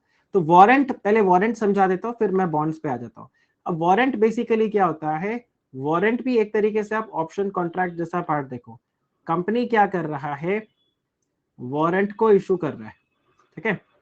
ये जब वारंट को इशू करता है तो जो भी इसका वैल्यू होगा, उस वैल्यू का 25% कंपनी आपसे अपफ्रंट ले लेता है, और बैलेंस 75% के लिए आपको एक ऑप्शन देता है कि अगर आपको चाहिए तो ये 18 महीने के अंदर अंदर 75% बैलेंस आप पे कर देना, और जब आप ये पे कर दोगे तो आपको इक्विटी शेयर्स इशू हो जाएंगे। कंपनी ने आज क्या किया है? वारंट इशू किया है। जैसे एक सिंपल एग्जांपल लो, मेरे कंपनी का शेयर का प्राइस है 200 रुपया, मैं क्या करता हूं विकास, आपको एक वारंट इशू करता हूं, और जब मैं वारंट इशू करता हूं तो आप मुझे 200 रुपीज का 25%, दैट इज 50 रुपीज, आप मुझे आज ही पे कर देते हो अपफ्रंट, ठीक है। अब विद इन 18 मंथ्स आप आके मुझे अगर 150 रुपीज पे कर दो तो मैं आपको शेयर्स अलॉट कर दूंगा, और अगर आप ये मुझे पे नहीं करो तो आपके जो ये 50 रुपीज है ये हो जाएंगे फोरफीट, दैट्स इट, राइट। तो आप कौन से केस में मेरे से एक्सरसाइज करोगे? जब आपको पता है कि आपको जो वारंट मिला वो कितने का था? 200 रुपए का है, और आज की डेट में जो इक्विटी शेयर आपको मिल रहा है उसका मार्केट प्राइस है 450 रुपया। तो आपको पता है 150 रुपया पे करके, 50 तो आप ऑलरेडी पे कर चुके हो, 150 और पे करके ये 450 का शेयर आपको कितने में मिल जाएगा? 200 रुपए में मिल जाएगा। लेकिन यही अगर सपोज करो शेयर का प्राइस हो गया 170 रुपीज, तो आप बोलोगे 50 में ऑलरेडी पे कर चुका हूं, अब बचा कितना इसका वैल्यू? 120 रुपया। 120 रुपए के वैल्यू के लिए मैं 150 रुपया पे करूं, so I will not exercise the option. तो basically in case of warrant you have a right, right, you have a right but not obligation. अगर आपके पास वारंट है तो आपके पास एक राइट है, but you don't have the obligation to subscribe for the shares of the company. एक तो ये ध्यान रखना है आपको, वारंट आपके शेयर के वैल्यूएशन के ऊपर होता है। यहाँ पे आप शेयर का वैल्यूएशन करवाते हो और उस वैल्यूएशन का 25% आप पे कर देते हो upfront. This is paid upfront and जो बैलेंस 75% है ये आपको पे करना है विद इन 18 मंथ्स, राइट। देखो हम कल आईसीडीआर रेगुलेशन शुरू करने वाले हैं, करेक्ट सर। एक सिक्योरिटी के कितने वारंट होंगे? सो देखो जब आपको वारंट इशू किया जाता है, जब वारंट, हाँ एक्चुअली मार्केट वैल्यू, जब ये वारंट इशू किया जाता है तो ये वारंट के ऊपर आपको बेसिकली जब इशू करते हैं उसी टाइम आपको बता देते हैं कि कितने मिलेंगे। एक वारंट पे 1 शेयर है, एक वारंट पे 10 शेयर है, एक वारंट पे 5 शेयर है, 2 शेयर है, क्या है, राइट। This is clear.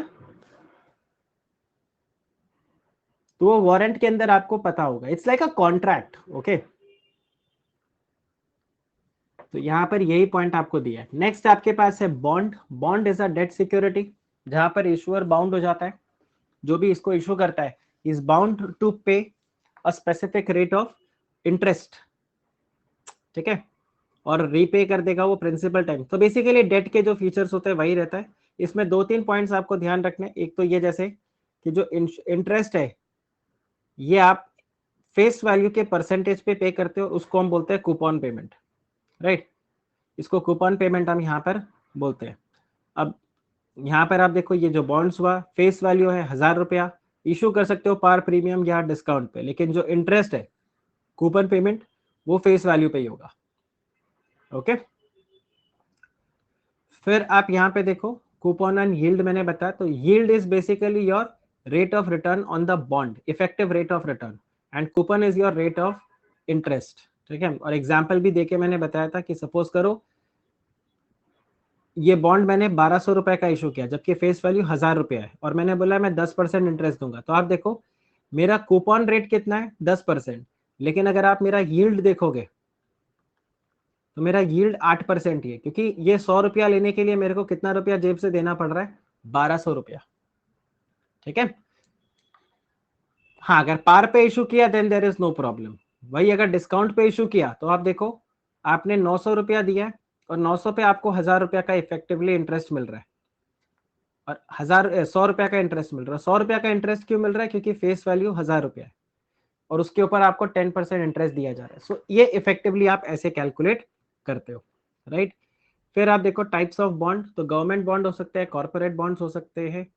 फिर आप देखो banks and other financial institutions है, इनके अपने बॉन्ड्स होते हैं। पर हाँ बैंक्स एंड फाइनेंशियल इंस्टीट्यूशन के अगर बॉन्ड्स होते हैं तो वहां पर आरबीआई बीच में आ जाता है। टैक्स सेविंग बॉन्ड्स होते हैं, ये गवर्नमेंट कई बार इशू करती है कि इन बॉन्ड्स में अगर आप पैसा लगाओ तो आपको इंटरेस्ट तो मिलेगा ही, प्लस आपको टैक्स के अंदर भी डिडक्शन मिलेगा चैप्टर 80C के अंदर, राइट। फिर आ जाता है foreign currency convertible bond and foreign currency exchangeable bond. तो दोनों ही में क्या एक सिमिलैरिटी और दोनों में क्या डिफरेंस है मैं वो भी बता देता हूँ।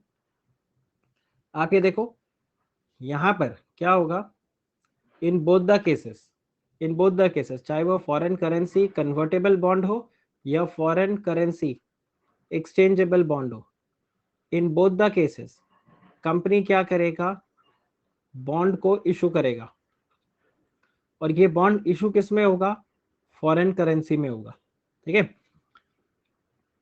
अब जब आएगा मैच्योरिटी, ठीक है, then at the option, at the option of bond holder, ठीक है, ये जो बॉन्ड है these bonds will be converted or these bonds would be redeemed in foreign currency। पर अगर ये कन्वर्ट होते हैं और ये कन्वर्ट होते हैं in the shares of issuer company, in the shares of issuer company, तो आप इसको क्या बोलोगे, this is foreign currency convertible bond. लेकिन अगर ये कन्वर्ट होते हैं into the shares of some other company, तो इसको हम बोलते हैं फॉरेन करेंसी एक्सचेंजेबल बॉन्ड। और ध्यान रखना, चाहे एफसीसीबी हो चाहे एफसीईबी हो, both of them are part of external commercial borrowing. दोनों के दोनों क्या है, ईसीबी का पार्ट है। Both of them are part of the external commercial borrowings. Make sense? Does this make sense? Right, तो ये आ गया। अब अगर बॉन्ड होल्डर के लिए बेनिफिशियल होगा तो वो क्या कर देगा, कन्वर्ट कर लेगा, और अगर नहीं तो वो रिडीम कर लेगा। तो बेसिकली जैसे लॉन्ग पोजीशन होता है कॉन्ट्रैक्ट में, ऑप्शन कॉन्ट्रैक्ट में, कि बेनिफिशियल है तो कॉन्ट्रैक्ट को एक्सरसाइज कर लो, नहीं है तो कॉन्ट्रैक्ट को एक्सरसाइज मत करो। तो ये पॉइंट आता है। नेक्स्ट आपके पास है आईडीआर। तो आईडीआर, जीडीआर, एडीआर मैंने सब एक साथ बताया था। इसमें एक कॉमन पॉइंट है डिपॉजिटरी रिसिप्ट। अब डिपॉजिटरी रिसिप्ट बेसिकली क्या है, it's a receipt which represents the shares which are deposited with someone. अब इसमें होगा क्या, आप देखो, ये आईडीआर एडीआर, इसका एक अच्छा चार्ट, बहुत अच्छा चार्ट बना था for you all, so you can take a screenshot of this और later on you can note it down. अब देखो बेसिकली यहाँ पर होता क्या है, इंडिया में एक कंपनी है, या लेट्स से आप ऐसे देख लो, यूएस की एक कंपनी है एप्पल। एप्पल को इंडिया में डिपॉजिटरी रिसीट इशू करना है, तो वो क्या करेगी, वो यूएसए के अंदर एक डिपॉजिटरी या कस्टोडियन के पास जाएगा। सो अभी आपने कल पढ़ा है डिपॉजिटरी कस्टोडियन, करेक्ट? वो एक कस्टोडियन के पास जाएगा और कस्टोडियन के पास अपने शेयर्स जमा कर देगा यूएस के, और यूएस का जो कस्टोडियन या डिपॉजिटरी है वो इंडिया के डिपॉजिटरी को इंटीमेट करेगा और बोलेगा देखो एप्पल से मुझे इतने शेयर्स मिल गए।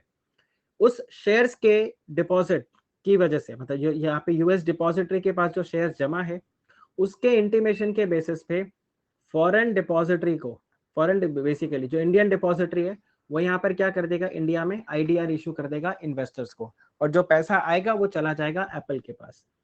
सेम चीज इंडिया वाला भी कर सकता है। आईटीसी डोमेस्टिक कस्टोडियन के पास शेयर्स जमा करेगी, डोमेस्टिक कस्टोडियन इंटीमेट करेगा फॉरेन डिपॉजिटरी को, फॉरेन डिपॉजिटरी उसके बेसिस पे क्या कर देगा, डिपॉजिटरी रिसिप्ट इशू कर देगा। अब वो एडीआर भी हो सकता है, वो जीडीआर भी हो सकता है। एडीआर है तो वो 100% अमेरिका में ही है, जीडीआर है तो वो यूएस में भी होता है इशू और अदर मार्केट्स में भी होता है। अभी आपका एक क्वेश्चन था कि सर कोई भी कस्टोडियन के पास क्यों जाएगा अगर डिपॉजिटरी और कस्टोडियन दोनों एक जैसा काम करते हैं, और डिपॉजिटरी तो थोड़ा एक्स्ट्रा बेनिफिट भी देता है। This is the best example why you need. तो आईटीसी ने जो शेयर जमा किया उसको ट्रेडिंग से कोई मतलब नहीं है, वो बोलता है खाली शेयर जमा रखो, फॉरेन डिपॉजिटरी को बता दो कि इतने शेयर जमा है, ताकि कल को कोई अगर यहाँ से फिरंग इन्वेस्टर आए, यहाँ से कोई फिरंग इन्वेस्टर अगर इधर आए तो और वो बोले कि मुझे पैसा, ये शेयर्स चाहिए, ये डिपॉजिटरी रिसिप्ट लो, मुझे इसके बदले शेयर्स चाहिए, तो आपको शेयर्स मिल जाएगा। यस, आईडीआर इशू हुआ है, forgot the name of the company, अभी क्लिक नहीं कर रहा है। आईडीआर एक कंपनी का इशू हुआ है, आई थिंक यहाँ पे मॉड्यूल में भी लिखा हुआ होगा, standard chartered, yes standard chartered bank का इंडिया में आईडीआर आया हुआ है। ओके, स्टैंडर्ड चार्टर्ड बैंक का आईडीआर आपको मिलेगा इंडिया के अंदर। फिर आप ये देखो, ये एफसीसीबी, एफसीबी ये मैंने यहाँ पर ऑलरेडी डिटेल में बताया है, टाटा मोटर्स ने इशू किया था, राइट। फिर ये जो बॉन्ड्स है ये कन्वर्ट हो जाएगा। फिर इसके प्रैक्टिकल क्वेश्चंस मैंने कवर किए, तो ये आप यहाँ पर देख लेना। इसको मैं इसको फिलहाल कवर नहीं कर रहा हूँ। इट्स अ टिपिकल सिचुएशन जो मैंने बताया, प्रॉफिट होगा तो आप कन्वर्ट करोगे, नहीं तो आप कन्वर्ट नहीं करोगे। फिर आपके पास कैपिटल मार्केट इंस्टीट्यूशन है, इसको मैं कवर नहीं करवा रहा हूँ, इसको आप देख लेना। यहाँ पे अलग अलग इंस्टीट्यूशंस के बारे में बताया हुआ है। बेसिकली ये लेक्चर थोड़ा सा आपको बोरिंग सा लगेगा, बट कवर कर लेना, क्योंकि सुन लोगे ना इस लेक्चर को एक बार तो आपको सारे पॉइंट्स याद हो जाएंगे और आपको दिक्कत नहीं आने वाला। नो अदर कंपनी नहीं, एक्सेप्ट नहीं, अभी इंडिया में कोई इशू नहीं हुआ, आईडीआर और ज्यादा इशू नहीं हुए। ओके, तो ये वाले आप क्वेश्चंस को देख लेना। नेक्स्ट रिविजन क्लास कब होगी? आज शाम को 5 बजे, नहीं हाँ, आज शाम को 5 बजे है रिविजन क्लास, जिसमें मैं डिस्कस करने वाला हूँ चैप्टर नंबर 16। चैप्टर नंबर 16 को मैं डिस्कस करूंगा वहां पे। ओके, फिर आ जाता है स्टॉक एक्सचेंज ट्रेडिंग मैकेनिज्म। अब अगर आप स्टॉक एक्सचेंज ट्रेडिंग मैकेनिज्म को देखो तो यहाँ पर आपके पास है कॉन्सेप्ट ऑफ स्टॉक एक्सचेंज। तो स्टॉक एक्सचेंज का काम क्या है? सिक्योरिटी को लिस्ट करवाना, ट्रेड करवाना, और फिर अगर मन भर गया तो डीलिस्ट करवा देना सिक्योरिटीज को। अब स्टॉक एक्सचेंज आपको अलग अलग मिलेंगे। You will get the nation wide trading terminal BSE NSE, फिर आपको कुछ रीजनल स्टॉक एक्सचेंज मिलेंगे, और आपको small and medium enterprise segment भी देखने को मिलेगा। अब स्टॉक एक्सचेंज में अगर आप देखो तो अलग अलग प्लेटफॉर्म्स होते हैं। मेन बोर्ड प्लेटफॉर्म जिसमें सारे के सारे शेयर्स होते हैं, मतलब कोई भी वहां पे आ सकता है अगर आप एलिजिबिलिटी नॉर्म्स को मीट कर लो। SME के अंदर खाली स्मॉल एंड मीडियम एंटरप्राइज जाते हैं। IGP के अंदर आपके पास इनोवेटर्स जो कंपनी होती है वो जाते हैं, और इंस्टीट्यूशनल इन्वेस्टर्स से वो पैसा रेज करते हैं। स्टॉक एक्सचेंज को रिकॉग्निशन कौन देता है? सेबी देता है। वैसे एक्ट में लिखा हुआ है सेंट्रल गवर्नमेंट, बट ये पावर डेलीगेट किया गया है सेबी को। फिर कॉर्पोरेटाइजेशन एंड डीम्यूचुअलाइजेशन हो गया। तो पहले जो स्टॉक एक्सचेंज एक एसोसिएशन था, कुछ लोग ही उसको होल्ड करते थे। आज की डेट में उसको सब लोग एक कंपनी के फॉर्म में कन्वर्ट कर दिया, और शेयर होल्डर अप्रोच आपको मिलता है। डीम्यूचुअलाइजेशन का मतलब होता है पहले एक ही इंसान था जो तीनों एक्टिविटीज कर सकता था, मतलब वो मैनेजमेंट में भी है, वो ब्रोकर भी है, वो मेंबर भी है। पर आज की डेट में ऐसा नहीं है। अब आप एक ही कैटेगरी में फॉल कर सकते हो, either you are part of the management, or you are part of the broker, or you are the member. Sir why there is no trading in the regional stock exchange? क्योंकि वहां पर उनका जो platform है वो इतना अच्छा नहीं है। ट्रेडिंग के लिए भी तो आपको प्लेटफॉर्म देना जरूरी है। So if the platform is not good then the trading is not there. Okay, तो ये वाला पार्ट था स्क्रीन बेस्ड ट्रेडिंग। तो पहले जैसे फ्लोर ट्रेडिंग होता था। अब आप मेरे को पूछ रहे थे ना अभी नीट एंड बोल्ट क्या है? ये देखो, this is neat and bolt. ठीक है, ये आपका स्क्रीन है। इस तरह का जो स्क्रीन होता है इसको हम बोलते हैं नीट एंड बोल्ट। ठीक है, फिर अगर आप देखो तो यहाँ पर next not visible, again not visible, please check.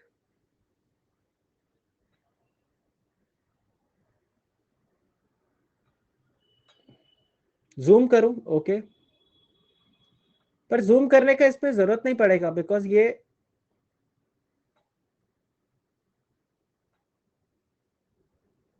अच्छा अभी देखो, अभी दिख रहा है आपको? क्या अभी स्क्रीन दिख रहा है आपको? Not visible, please check. Vikas ने यस बोला है।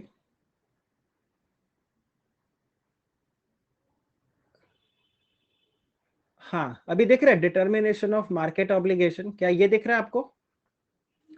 डिटर्मिनेशन ऑफ मार्केट ऑब्लिगेशन, चलिए फिर ठीक है। तो आप यहाँ पे देखो मार्केट के जो टाइमिंग्स है, तो 9:15 से सुबह मार्केट स्टार्ट होता है 9:15 AM, और 3:30 PM पे मार्केट क्या हो जाता है? बंद हो जाता है। अरे बाप रे, अच्छा रुको 1 मिनट। मेरे पास नेक्स्ट ऑप्शन यही है कि मैं यहाँ पे फाइल को फिर से फ्रेश अपलोड कर दूं। Chapter number 15, just give me 1 minute.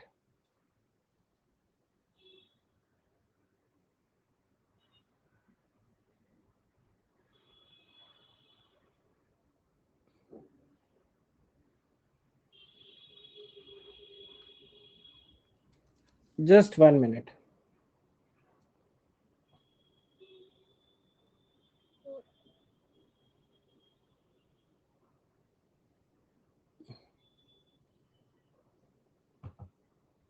Please check. Is it fine now?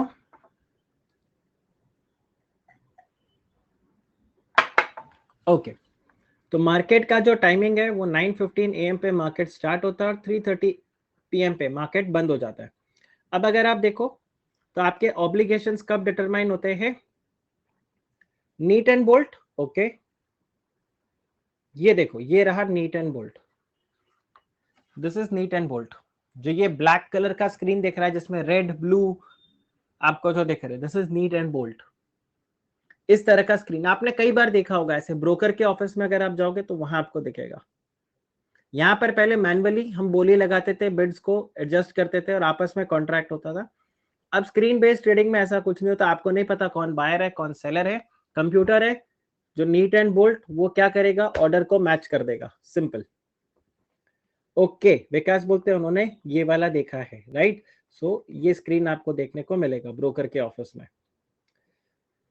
आपके ऑब्लिगेशंस कब डिटरमाइन होंगे, तो आप देखो सुबह 9:15 से लेके 3:30 बजे तक आप जो भी ट्रेड करते हो, 3:30 बजे जीरोधा आपका या जो भी आपका ब्रोकर है वो यहाँ पर आपके ऑब्लिगेशंस को डिटरमाइन करेगा।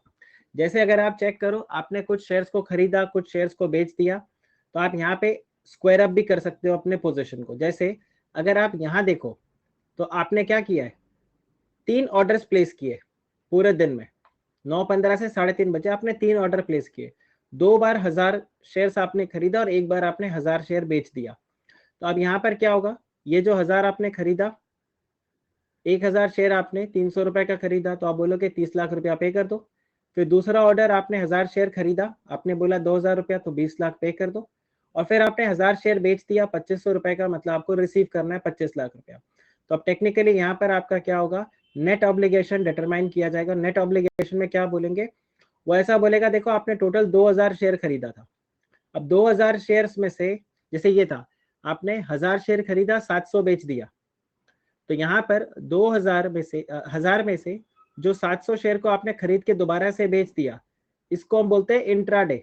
सुबह खरीदा या सेम मार्केट, ट्रेडिंग मार्केट में आपने उसको खरीदा और बेच दिया। तो जब इंट्राडे आप ट्रेड करते हो तो वहां पर सिर्फ प्रॉफिट या लॉस का सेटलमेंट होता है। और अगर आप ये 300 नेट बाय करते हो तो देन यू पे द ऑब्लिगेशन। आप सिर्फ जो ये 300 आपने बाय किया उसके लिए आप पे करोगे। हाँ, same day same trading day is intraday, ठीक है। इंट्राडे ट्रेड्स में आप सिर्फ प्रॉफिट या लॉस का सेटलमेंट करते हो, you don't take the delivery of the security, you don't give the delivery of the security.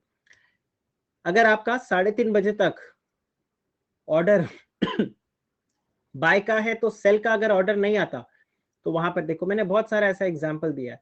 Intraday अगर आप करते हो तो आप प्रॉफिट लॉस, जैसे यहाँ पे 1500 शेयर का ट्रेड हुआ था, 1000 शेयर का बाय खरीदा और 1500 शेयर बेच दिया, तो 1500 बेचा है ना, जो भी हायर है उसको पकड़ लो, 1500 बेचा है, 1000 को तो कर दो सेट ऑफ, और जो 500 है वो आपका नेट ऑब्लिगेशन हो गया, ये आपको डिलीवर करना होगा, क्योंकि माइनस में सेल किया है तो 500 आपको डिलीवर करना होगा। और इसी का उल्टा कर देते तो आपको बाय करना होता। आ रहा है आपको समझ में, ये पॉइंट आ रहा है समझ में। अगर आपने ओवर परचेज कर लिया, खरीदा फिर बेच दिया, पर नेट में आपका परचेज ही है, तो जो एक्स्ट्रा आपने परचेज किया है उसके लिए आप क्या करोगे, पे करोगे और डिलीवरी लोगे। अगर आपने ओवर बेच दिया तो आपको एक्सेस को डिलीवर करना होगा और उसके लिए आपको पेमेंट रिसीव हो जाएगा। यही जैसे एग्जांपल दिया सिप्ला। अब देखो इसमें क्या किया मैंने, आप चेक करो, सिप्ला में 5000 शेयर आपने खरीदा, 5000 बेच दिया, 5000 शेयर 600 का खरीदा, 5000 शेयर 700 का बेच दिया। लेकिन दिक्कत क्या है, खरीदा मंडे को, बेचा ट्यूसडे को, क्या इसको इंट्राडे बोलेंगे, क्या इसको इंट्राडे बोलेंगे, is it called as intraday, answer is no. ये सेम ट्रेडिंग डे के अंदर आपका नहीं हुआ, इसलिए ये आपका इंट्राडे ट्रेड नहीं है। तो यहां पर मंडे वाले ट्रेड के लिए आपको 5000 इंटू 600 30 लाख रुपीज पे करना होगा और आपको 5000 शेयर्स मिलेंगे, और यहाँ पर आपको 5000 शेयर डिलीवर करना होगा और आपको बदले में 35 लाख रुपया मिलेगा, राइट। तो ये वाला पार्ट आता है, ये देखो यहाँ पर सेट ऑफ नहीं हो सकता क्योंकि दो अलग अलग ट्रेडिंग डे हो गया, ठीक है। तो आपका 3:30 बजे जो होता है आपके नेट बाय का पोजीशन होगा या आपके नेट सेल का पोजीशन होगा।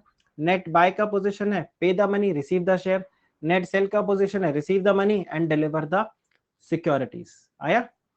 पर इंट्राडे ट्रेड्स के लिए जितने भी ट्रेड सेम स्क्रिप्ट में होना चाहिए, ठीक है। मैंने रिलायंस 1000 खरीदा और मैंने लेट्स से आयशर मोटर 1000 बेचा, तो इसमें सेट ऑफ नहीं होगा बिकॉज सब कुछ आपका अलग है, राइट।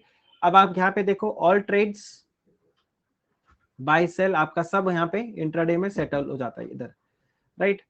फिर अगर आप देखो शॉर्ट सेलिंग होता है, तो यूजुअली हम क्या बोलते हैं, एक होता है मेंटोस जिंदगी, राइट, आम जिंदगी रदर, आप बाय करते हो फिर मार्केट प्राइस बढ़ता है और आप सेल कर देते हो।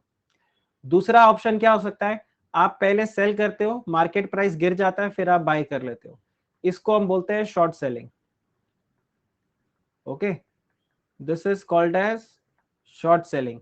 डिपेंड्स ऑन आपका स्टेप 1 क्या है और स्टेप 2 क्या है। हाँ, शॉर्ट सेलिंग। तो शॉर्ट सेलिंग में मतलब आपके पास सिक्योरिटी है नहीं पर फिर भी आपने बेच दिया और बाद में अपने पोजीशन को क्या कर लेते हो, स्क्वायर अप। ये टर्म याद रखना, you square up the position, आप अपने पोजीशन को स्क्वायर अप कर देते हो। Make sense? Does this make sense? Okay, फिर आप देखिए यहाँ पे ये शॉर्ट सेलिंग बताया, तो कोई भी शॉर्ट सेल कर सकता है लेकिन इंस्टीट्यूशनल शेयर होल्डर्स को स्क्वायर अप करने को अलाउ नहीं करेंगे। हम स्क्वायर अप कर सकते हैं लेकिन इंस्टीट्यूशनल इन्वेस्टर्स स्क्वायर अप नहीं कर सकते। और नेकेड शॉर्ट सेलिंग आप नहीं कर सकते। नेकेड शॉर्ट सेलिंग मतलब आपने सिक्योरिटी को बेच दिया, पोजीशन को स्क्वायर अप नहीं किया, बट एक और दूसरा प्रॉब्लम ये है कि आपके डीमैट अकाउंट में उतने सिक्योरिटीज ही नहीं है, तो आपने क्या कर दिया, naked short selling. In that case आपका सिक्योरिटी चला जाएगा ऑक्शन में और स्टॉक एक्सचेंज आपके ऊपर लगाएगा पेनल्टी। ये मैंने एग्जांपल भी दिया था, मई 2009 में मेरे से गुफ अप हो गया था। मेरे पास 2500 शेयर्स थे अशोका लेलैंड के और 1000 शेयर्स थे यूको बैंक के। ये मेरे डीमैट अकाउंट में था, लेकिन जब बेचा मैंने तो मैंने ब्रोकर को उल्टा ऑर्डर प्लेस कर दिया। मैंने उसको बोला 1000 शेयर अशोक लेलैंड के बेच दे और 2500 शेयर यूको बैंक के बेच दे। ठीक है, और ऐसा क्यों गुफ अप हो गया, क्योंकि 2009 में जैसे मनमोहन सिंह जी दोबारा से प्राइम मिनिस्टर अपॉइंट हुए, मतलब कांग्रेस दोबारा से जब जीती यूपीए 2, तो स्टॉक मार्केट एकदम क्रैश, क्रैश मतलब ऊपर अपर सर्किट लग गया था, तो बहुत ज्यादा प्रॉफिट हो गया था। जैसे I still remember UCO bank का कुछ 900 रुपीज के आसपास का शेयर था, इसमें भी कुछ 100 रुपए का उछाल आया था।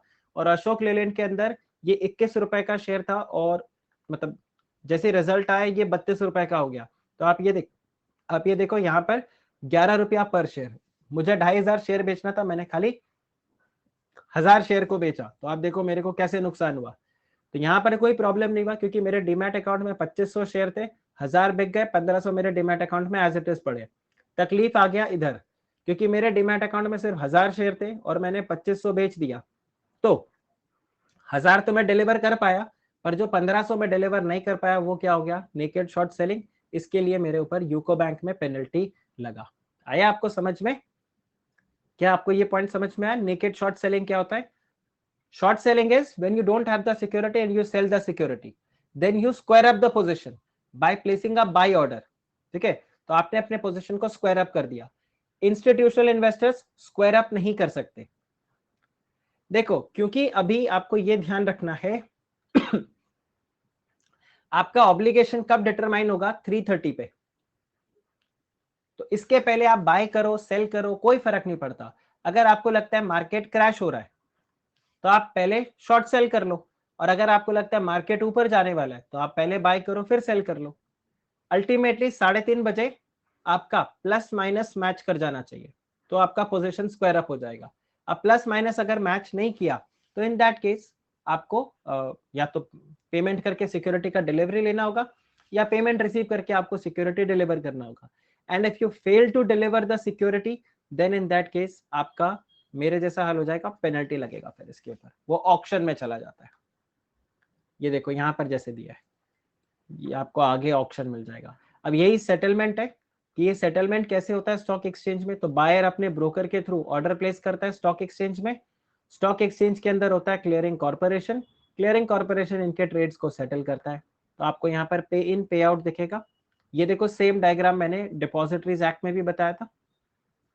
फिर आप ये देखो क्लियरिंग कॉर्पोरेशन मैंने बताया, ये कंफर्म करते हैं ट्रेड को, सेटल करते हैं और डिलीवरी को सेट करते हैं। हर स्टॉक एक्सचेंज का आपको क्लियरिंग कॉर्पोरेशन मिलेगा। रोलिंग सेटलमेंट हम लोगों ने देख लिया, पहले एक वीक में ट्रेडिंग होता था, एक वीक में सेटलमेंट होता था। अब रोलिंग सेटलमेंट अगर आ गया मतलब आपका सेम डे ट्रेड होगा, सेम डे सेटलमेंट भी होगा, T+2 बेसिस पे यहाँ पर आपका सेटलमेंट होता है, राइट। तो T is the trading day, T1 जिसमें आप ऑब्लिगेशन को डिटरमाइन करते हो, T2 में आपका सेटलमेंट हो जाता है। ठीक है, फिर आपके पास फंड्स पे इन, फंड्स पे आउट, सिक्योरिटी पे इन, सिक्योरिटी पे आउट। तो पे आउट टाइम जो है वो है आपके पास 10:30 का और पे इन टाइम है 2:30 बजे का, राइट। तो ये आपके पास है। ऑक्शन में मैंने आपको बोला नेकेड शॉर्ट सेल अगर कर देते हो तो ऑक्शन में चला जाता है, जहां पर एक्सचेंज आपके बिहाफ में शेयर्स को खरीद के सामने वाली पार्टी को बेचता है और जो भी नुकसान होता है वो आपसे चार्ज किया जाता है, plus you also have to pay the penalty. इसको शॉर्टेज हैंडलिंग भी बोलते हैं। ठीक है, ये सेटलमेंट वाला पार्ट था। स्टॉप लॉस लग जाता है, आपने शेयर्स को खरीदा उसके बाद क्रैश हो गया तो आप बोलते हो स्टॉप लॉस लगा दो, राइट। अब जैसे ये है, मैंने यहाँ पे शेयर को खरीद लिया और मैं बोला देखो ये जैसे 50 रुपये है, मैं बोला 40 से नीचे अगर चला जाए तो शेयर को बेच देना, क्योंकि 40 से नीचे तो ये मतलब कितना भी नीचे जा सकता है। तो 50 में मैंने खरीदा, 50 के ऊपर ट्रेड कर रहा है कोई प्रॉब्लम नहीं, 40 का स्टॉप लॉस लगा दिया। The moment share price hits 40 मेरा ऑटोमेटिकली ट्रेड क्या हो जाएगा, सेल कर देगा इसको, और मैंने अपने 10 रुपए के लॉस पे एग्जिट कर लिया। अब इसके बाद अगर शेयर प्राइस क्रैश करता भी है तो मुझे कोई तकलीफ नहीं है, क्योंकि मुझे नुकसान नहीं हुआ, मुझे नुकसान नहीं होगा यहाँ पे अगर मेरा शेयर प्राइस क्रैश कर भी जाता है, और क्योंकि मेरा 10 रुपए का ही मैक्सिमम नुकसान हुआ। लेकिन अगर मैंने स्टॉप लॉस नहीं लगाया और सपोज यहाँ पे मेरी आंख खुलती है कि मैं बेचूं, तो आप देखो मुझे और भी ज्यादा नुकसान हो गया। तो स्टॉप लॉस बेसिकली कब लगाया जाता है, जब आपको आपने बाय पोजीशन लिया है तो आप एक लोअर रेट पे स्टॉप लॉस लगा देते हो कि इससे नीचे गिर गया तो बेच देना, और आपने सेल कर दिया तो उसके जो आपका सेलिंग प्राइस से ऊपर, उसके ऊपर वाली प्राइस पे आप स्टॉप लॉस लगा देते हो, राइट। तो ये आपका स्टॉप लॉस, तो ये देखो स्टॉप लॉस लगाने से इतने लॉस को मैंने अवॉइड कर दिया, और यहाँ स्टॉप लॉस लगाने से मैंने इतने लॉस को अवॉइड कर दिया, राइट। तो ये स्टॉप लॉस का कंसेप्ट है। फिर हमने देखा था इंडेक्स एंड इंडेक्स फ्यूचर। तो इंडेक्स फ्यूचर बेसिकली क्या होता है, यहाँ पे हर स्टॉक एक्सचेंज का अपना एक इंडेक्स होता है, जैसे नेशनल स्टॉक एक्सचेंज का निफ्टी, बॉम्बे स्टॉक एक्सचेंज का सेंसेक्स, राइट। तो 30 कंपनीज 50 कंपनीज का वेटेड एवरेज होता है ये इंडेक्स। अब इन इंडेक्स के ऊपर आप ट्रेडिंग भी करते हो, और ये किस में ट्रेड होता है, फ्यूचर्स के अंदर, ठीक है। तो ये देखो that's why they are settled in the cash, मतलब प्रॉफिट एंड लॉस। आप निफ्टी डिलीवर नहीं कर सकते, सेंसेक्स डिलीवर नहीं कर सकते, ये क्या है, प्योरली डेरिवेटिव्स है, ठीक है। हाँ, these will be the top 30 capitalise. तो जो ये इंडेक्स होता है हर स्टॉक एक्सचेंज का, ये होता है barometer of the exchange, weighted average price of the scripts, और ये आप देखो NSC Nifty and BSC Sensex, right. ये वाला पॉइंट है, ये कॉम्पोजिशन ऑफ इंडेक्स मैंने दिया था, राइट। बास्केट ट्रेडिंग के बारे में मैंने बताया था कि आप एक ही बास्केट में, तो जो आप निफ्टी इंडेक्स और इन सब में ट्रेड करते हो, तो एक ही बास्केट में आप एक साथ सारे सिक्योरिटीज को परचेज कर लेते हो, this is called as basket trading, right. अब यहाँ पर ध्यान रखना, जब आप बास्केट ट्रेडिंग, तो कैश सेगमेंट में क्या होता है, लॉट सिस्टम का कुछ नहीं रहता, आपको एक शेयर खरीदना आप एक खरीद सकते हो। लेकिन डेरिवेटिव सेगमेंट में there is something called as lot system, मतलब आपको 50 का, मतलब मिनिमम 50 आपको खरीदना होगा। It's like purchasing celebration pack. ये वाला अगर मैं आपको बताऊं तो आपको सेलिब्रेशन पैक खरीदना, आप ये नहीं बोल सकते पैकेट खोल के मुझे खाली 5 स्टार दे दो। कैश सेगमेंट इज आप इंडिविजुअली एक एक चॉकलेट को लेना चाहो तो आप ले सकते हो, ये होता था आपका सेलिब्रेशन पैक। तो basket trading is basically purchasing the celebration pack, so in one go you get all the chocolates, right. But there you can not say मुझे ये चाहिए, मुझे ये चाहिए, मुझे ये चाहिए, राइट। हाँ, आप कस्टमाइजेशन करवा सकते हो, but you can not say मुझे 50 से कम चाहिए, जो लॉट साइज है उससे कम नहीं होगा। आप ये नहीं बोल सकते पंडित जी ने बोला 51 ही लेने को तो मैं 51 परचेज करूंगा, क्योंकि एक्सचेंज क्या बोलेगा, आइदर टेक 50 और टेक 100, मतलब एक लॉट खरीदो या 2 लॉट खरीदो या फिर 3 लॉट खरीदो एंड सो ऑन, राइट। फिर मल्टीपल लिस्टिंग में आता है, तो एक कंपनी अपने आप को 2 कंपनी स्टॉक एक्सचेंज में लिस्ट कर सकता है, तो इसको हम बोल देते हैं मल्टीपल लिस्टिंग, राइट। फिर आप यहाँ पे देखो लिस्टेड एंड परमिटेड सिक्योरिटीज, कुछ सिक्योरिटीज स्टॉक एक्सचेंज पे लिस्ट होती है, उन पे ट्रेडिंग भी होता है, और कुछ होते हैं परमिटेड, तो वो लिस्टेड नहीं होते, बस उनको खाली ट्रेडिंग परमिशन दे दिया जाता है। So you have listed and the permitted security. फिर आता है surveillance at the Bombay stock exchange, तो 2 लेवल पे होता है, एक होता है प्राइस और एक होता है पोजिशन। तो प्राइस के बेसिस पे अगर आप देखो तो यहाँ पर क्या होता है कि अनयूजुअल अगर प्राइस फ्लक्चुएशंस दिखते हैं, मार्जिन लगता है, सर्किट ब्रेकर होता है, ट्रेड फॉर ट्रेड सेगमेंट में डालते हैं, रूमर वेरिफिकेशन, ये सब हो गए surveillance with respect to the price. और अचानक से किसी सिक्योरिटी के अंदर आपको बहुत ज्यादा ट्रेड होने को दिख जाता है, यूजुअली 10,000 शेयर से ट्रेड होते हैं, एक दिन आप अचानक से तो 5 लाख शेयर्स पे ट्रेड हो रहा है, तो यहाँ पर जो बॉम्बे स्टॉक एक्सचेंज है या दोनों जो सर्वेलेंस सिस्टम है वो बताएगा कि देखो ये यहाँ पर गड़बड़ हो रहा है। तो आजकल आप सेबी की वेबसाइट पे अगर देखोगे तो इलिक्विड स्क्रिप्ट्स के ऊपर बहुत सारे ऑर्डर्स पास हो रहे हैं, और उसका ऑर्डर पास होने का सिंपल रीजन ये है कि यहाँ पर जो प्राइसेस है वो फ्लक्चुएट आपके इस तरह से होता है, ठीक है। तो ये पार्ट आपको दिखता है, जैसे ये सब आप देखो प्राइस सेंसिटिव इंफॉर्मेशन के ऊपर यहाँ पर सेबी सर्वेलेंस करके रखता है। सेबी बोलता है मेरे को फोन कॉल को टैप करने का भी पावर दो, हालांकि ये अभी तक दिया नहीं गया, बट सेबी ऐसा पावर मांगता है। र्यूमर वेरिफिकेशन होता है, मार्केट अब्यूज, अननेसेसरली आप क्या करते हो, मार्केट में वॉल्यूम क्रिएट करते हो या रूमर क्रिएट करते हो जिससे प्राइस ऊपर नीचे हो जाए, ये सब मार्केट अब्यूज होता है, इनसाइडर ट्रेडिंग। फिर एक ये पॉइंट ध्यान रखना, bulk deal and block deal. तो बल्क डील इज बेसिकली जब आप 0.5% of the total number of shares, वो और उससे ज्यादा शेयर्स के बीच में अगर आप ट्रेड करते हो, उसको हम बोलते हैं बल्क डील।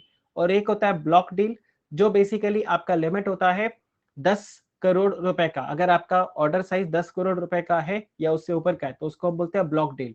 ब्लॉक डील के दो ट्रेडिंग विंडोज है, दिन में 2 ही बार होता है, 8:45 से 9 o'clock, और दूसरा होता है 2:05 से लेके 2:20 के बीच में, दैट्स इट। लेकिन जो बल्क डील है ये पूरे दिन आपका होते रहता है। एग्जाम पॉइंट ऑफ व्यू से इंपॉर्टेंट है, दिसंबर अटेम्प्ट में शायद इसके ऊपर क्वेश्चन आया था। फिर आपके पास है small and medium enterprise exchange, जहां पर छोटे मझोले कंपनीज को लिस्ट करवाया जाता है।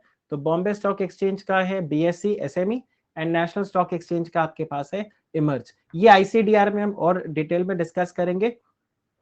बेनिफिट क्या होता है, छोटे कंपनीज को लिस्टिंग का यहां पर मिल जाता है। एमएससी नहीं, ये एसएमई है, small and medium enterprise, small and medium enterprise, this is Bombay stock exchange small and medium enterprise, SME, SME. वो एमसीएक्स है, मेट्रोपॉलिटन एक्सचेंज वो एमसीएक्स है, ठीक है। तो ये मैंने न्यूज़पेपर आर्टिकल शेयर किया था जिसमें स्मॉल एंड मीडियम एंटरप्राइज के बारे में मैंने यहाँ पर बताया था, राइट।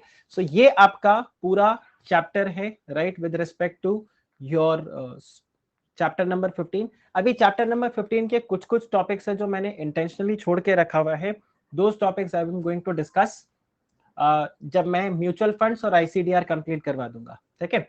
इसके अलावा चैप्टर 15 आपका पूरा यहाँ पर कंप्लीट हो गया।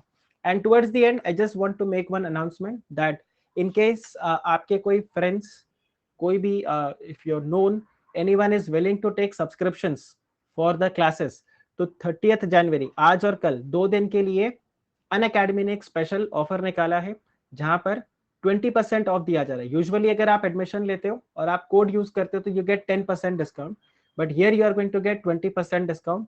All you have to use the code CSAK, और 10,000 की बजाय आपका फीस जो होगा वो 10% की बजाय आपका फीस 20% आपको डिस्काउंट मिल जाएगा। तो जब आप फीस पे करने जाओ तो just use the code CSAK and you will get 20% discount. So if any of your friends are willing to take lectures for securities law or economic business commercial law from me, तो आप definitely उनको recommend कर सकते हो। आज और कल 2 दिन आपके पास है जब आप ये ऑफर को अवेल कर सकते हो। और अगर आप चेक करो तो अगर कोई जून में एग्जाम दे रहा है then the student can purchase this subscription, और अगर कोई स्टूडेंट दिसंबर में एग्जाम दे रहा है then the student can go for this subscription। और अगर आप इसमें चेक करो तो लिटरल में आप देखो 7,000 रुपीज में आपको चारों सब्जेक्ट्स मिल रहे हैं, एंड 15,400 में you are getting all the 4 subjects.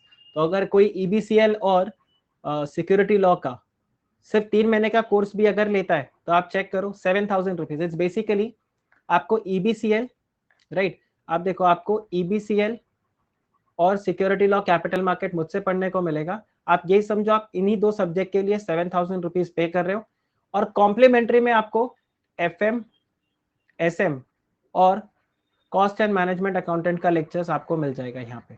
जो कॉस्ट एंड मैनेजमेंट अकाउंटिंग है उसके लेक्चर्स मिल जाएंगे। So I think it's a very good deal, right.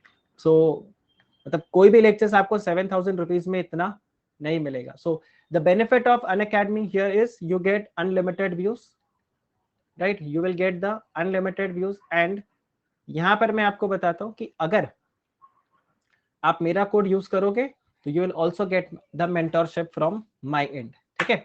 So that's it for this particular lecture. और अब हम शाम को 5 बजे मिलेंगे, 5 PM, और शाम को 5 बजे हम डिस्कस करेंगे चैप्टर नंबर 16। शाम को 5 बजे वाला लेक्चर जो होगा वो आपका थोड़ा सा कंपैरेटिवली जल्दी खत्म होगा, शॉर्ट लेक्चर होगा। रीजन बीइंग क्योंकि उसमें आपके टॉपिक्स इतने ज्यादा नहीं है जितना आपको इसमें कवर करने को था। सो मैं इसका लिंक भी आपके साथ यहाँ पे डिस्क्रिप्शन बॉक्स में शेयर कर देता हूँ, राइट। सो हम शाम को 5 बजे मिलते हैं। ये शायद 45 मिनट्स टू 1 आवर के अंदर अंदर हमारा चैप्टर नंबर 16 कंप्लीट हो जाएगा। Okay, so that's it. I hope आपको ये रिविजन लेक्चर हेल्पफुल लगा होगा, और अगर आप अब ये चैप्टर नंबर 15 को अटेंड करोगे तो थिंग्स वुड मेक सेंस। और अगर आप ऑलरेडी अटेंड कर चुके हो तो आपके लिए ये एक अच्छा खासा रिविजन सेशन हो गया होगा, right? So see you guys at 5 o'clock for chapter number 16 also. और मैं कोशिश करूंगा इसी तरह से और रिविजन सेशंस आप लोगों के लिए लेकर आ सकूं। And all those students who are attending the lectures offline, और आप लोग भी अगर मुझे टॉपिक्स बता सको इन द कमेंट सेक्शन कि सर आप इस टॉपिक के ऊपर सेशन लेके आओ, तो मेरे को बहुत ज्यादा इजी होगा। एक तो मेरा जो प्लस में क्लास चल रहा है वो तो रेगुलर चल ही रहा है, जिसमें मैं टॉपिक्स को पढ़ा रहा हूँ, पर जैसे कल अभी और देवयानी ने बोला कि सर आप चैप्टर 16 एंड 15 एंड 16 का रिविजन करवा दो तो हमें इजी हो जाएगा, तो आज मैं वैसा सेशन लेके आ गया। सो जैसा आप लोग मुझे बोलोगे मैं वैसे सेशंस को यहाँ पे स्पेशल प्लेटफॉर्म पे लेके आते रहूंगा, ठीक है? So that's it for this session then, take care, bye bye.